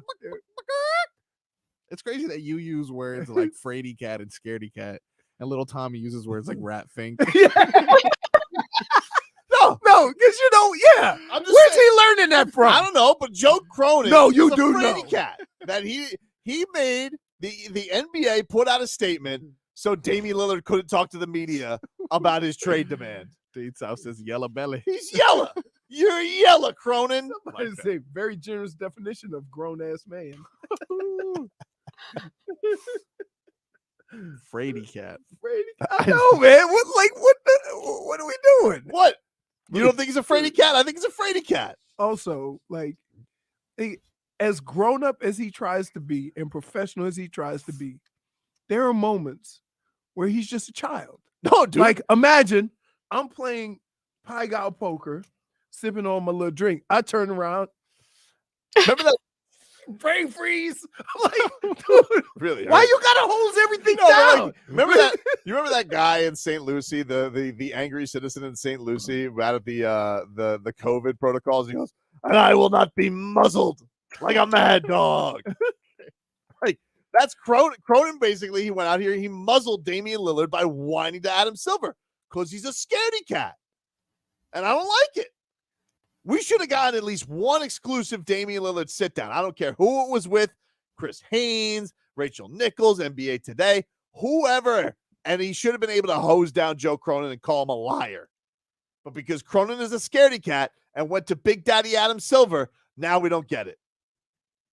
You better not talk about it, Dame. Will it matter? You better not talk about it. Will it matter if you get Dame? Well, let me tell you something right now. If we get Dame and I get to sit down with Dame, we're going to call Joe Cronin a fraidy cat together. Wow. Yep.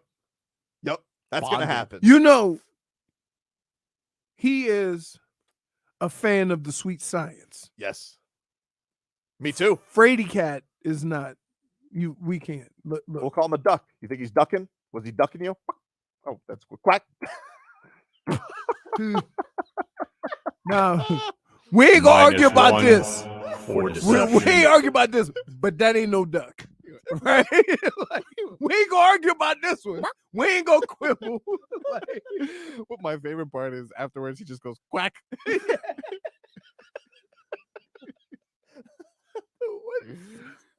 can we leave the sounds alone for a minute? Just like a couple of days. I just wanted it on the record that Joe Cronin is a fraidy cat and a duck. What is that? I mean, oh my God. What are other things that are cowards? Huh? Other animals that are cowards. What else can we call Joe Cronin? Yellow belly? It's not an animal though. No. He's a mouse, is what he is. Oh Not a man. yeah. That's a Mouse. good one. Come out of your hole, Cronin. Yeah. What about courage? Courage the Cowardly Dog. I think that would Yeah. go against what we're calling Cronin. No, I would say if there was a known cowardly dog, it was Scooby. I don't think Not your Scooby. Wow, I would just Wow. Why Scooby's eyes just pop up on the screen? What? What'd you call me? What? Well, Scrappy Doo was always the one that Scrappy, wanted to that's get into right. the Yeah, fights. that's true. Yeah. You know, and Yeah. Scooby Doo was kind of a coward, him and Shaggy. Yeah. I mean, he is a superhero, but he was a coward. Yeah. Superpower was hunger. I mean, you want to solve this crime? It wasn't me. Oh no. Oh no. -1. Deserved. Leroy has had a day. He has had a day. Just one sit down. I wish you could have just called Joe Cronin a coward. Yeah. You think he'll ever address it? You know how much class he has. You think he'll ever say anything about Damian Lillard? Yeah, because when LeBron left, him and Dan Gilbert had a very public feud. Yeah. Do you think this is going to be the same kind of vibe? Who had a, no, it wasn't a public feud. The only person that publicly said anything was Dan Gilbert.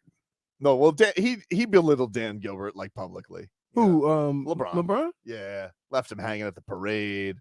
You know, which he should have. I'm not blaming him. Dan Gilbert acted like a monster. Comic Sans letter. Dope. Oh, my favorite was we'll win the championship before he will. Oh, yeah, the so-called king. Cronin. I just can't believe you went like he plays dirty. I will give Cronin that. He plays dirty. Goes and runs to his parents. Oh, please, Adam. It's not fair. It's a one-team list. Boo. What are the odds of So the NBA? unbecoming. Could you imagine doing that in front of the Godfather? It's so unbecoming. No way. What are the odds of the NBA vetoing this trade like they did with Chris Paul to the Lakers? Let me tell you something about the NBA. All right. All right. Okay. If you veto this trade, Yeah. I'm vetoing you. Whoa! Yep. You're not gonna watch basketball? I am, dude. Yeah. I am vetoing the NBA. You're getting ready. Well, wait. You get ready to lie. No, I'm just telling you, I'm gonna Yes, veto. he is. If you veto, You are a the Heat, liar. You are not going to this do entire season has an asterisk Wait a under it if that happened. Don't you do the pregame? Nah. Did you just make up a job that I have? No. Got a lot I've of done it jobs, like though. I've You've filled done in it. sporadically. Yeah. You fill in. But I'm rogue. You know, You do Heat Weekly every week. trust me. I get the looks around the. You do Heat Weekly every week. Nearly Recurring guest. whenever Tommy Tog wants me. Even on vacation. Whenever Tommy Tog wants me, Yeah. I'll be there. Love that. Yeah. You know? Listen, focus on home team. Doing a lot of road games. Hmm? You're doing a lot of road games. What do you mean? Just what I'm saying. Other shows. So are you. You literally do them on the road. You literally were on ESPN yesterday. Leroy, You were if with I'm not Jeremy mistaken. Schaap. After the show. You weren't Shappy. you on Zach Gelb yesterday too? Exactly. On three. No! On three. On You got three. You apologize to me. No. Do it. 1, 2, 3. Go to Go to hell. real mature. -1. So no, Oh, you ain't quitting. You ain't quitting. You better. basketball. You Are you better kidding me? Better not veto that trade. You would be the first I'm one gonna up in here, Jim VP. Oh, dude. I'm gonna tell you something right now. Wait, who's this? You know what time it is, Leroy? You know what time? Well, I love Leroy. If he vetoes this trade, if Adam Silver, let me tell you something, Adam. If you veto this trade, you dude. I don't know what that means. Whoa. Veto, Is that a dude. threat? Just threatening? I mean, What I did don't he know. say? He said it so low I couldn't even hear that. I don't know. You better not veto this He's gonna trade, Adam veto Silver. it. Wow. Veto. You're not the president. I don't know, man. It just seems like this. Let's be honest about it, though. Like, Adam Silver doesn't want to veto this trade. He'd love Dame Dollar in Miami. He goes, Dame Dollar in Miami. This is kind of interesting. Everyone would. Damian Lillard at Portland. You think that's what he's saying at the meeting? He's like, this guy's a fraidy cat. You think that's the way? That's how I think how grown people negotiations go. Yeah. All right. Is it not? What? How the people don't call each other fraidy cats in the grown world? Listen, guys. Dame. Have you ever heard it? Dude, that's above for the lowest insult is I know I am, but what are you? Well, I mean, like just repeating that. Try and grow up. Okay, scaredy cat. It's the other way, by the way, Leroy. You said it wrong. I know you are, but what am I?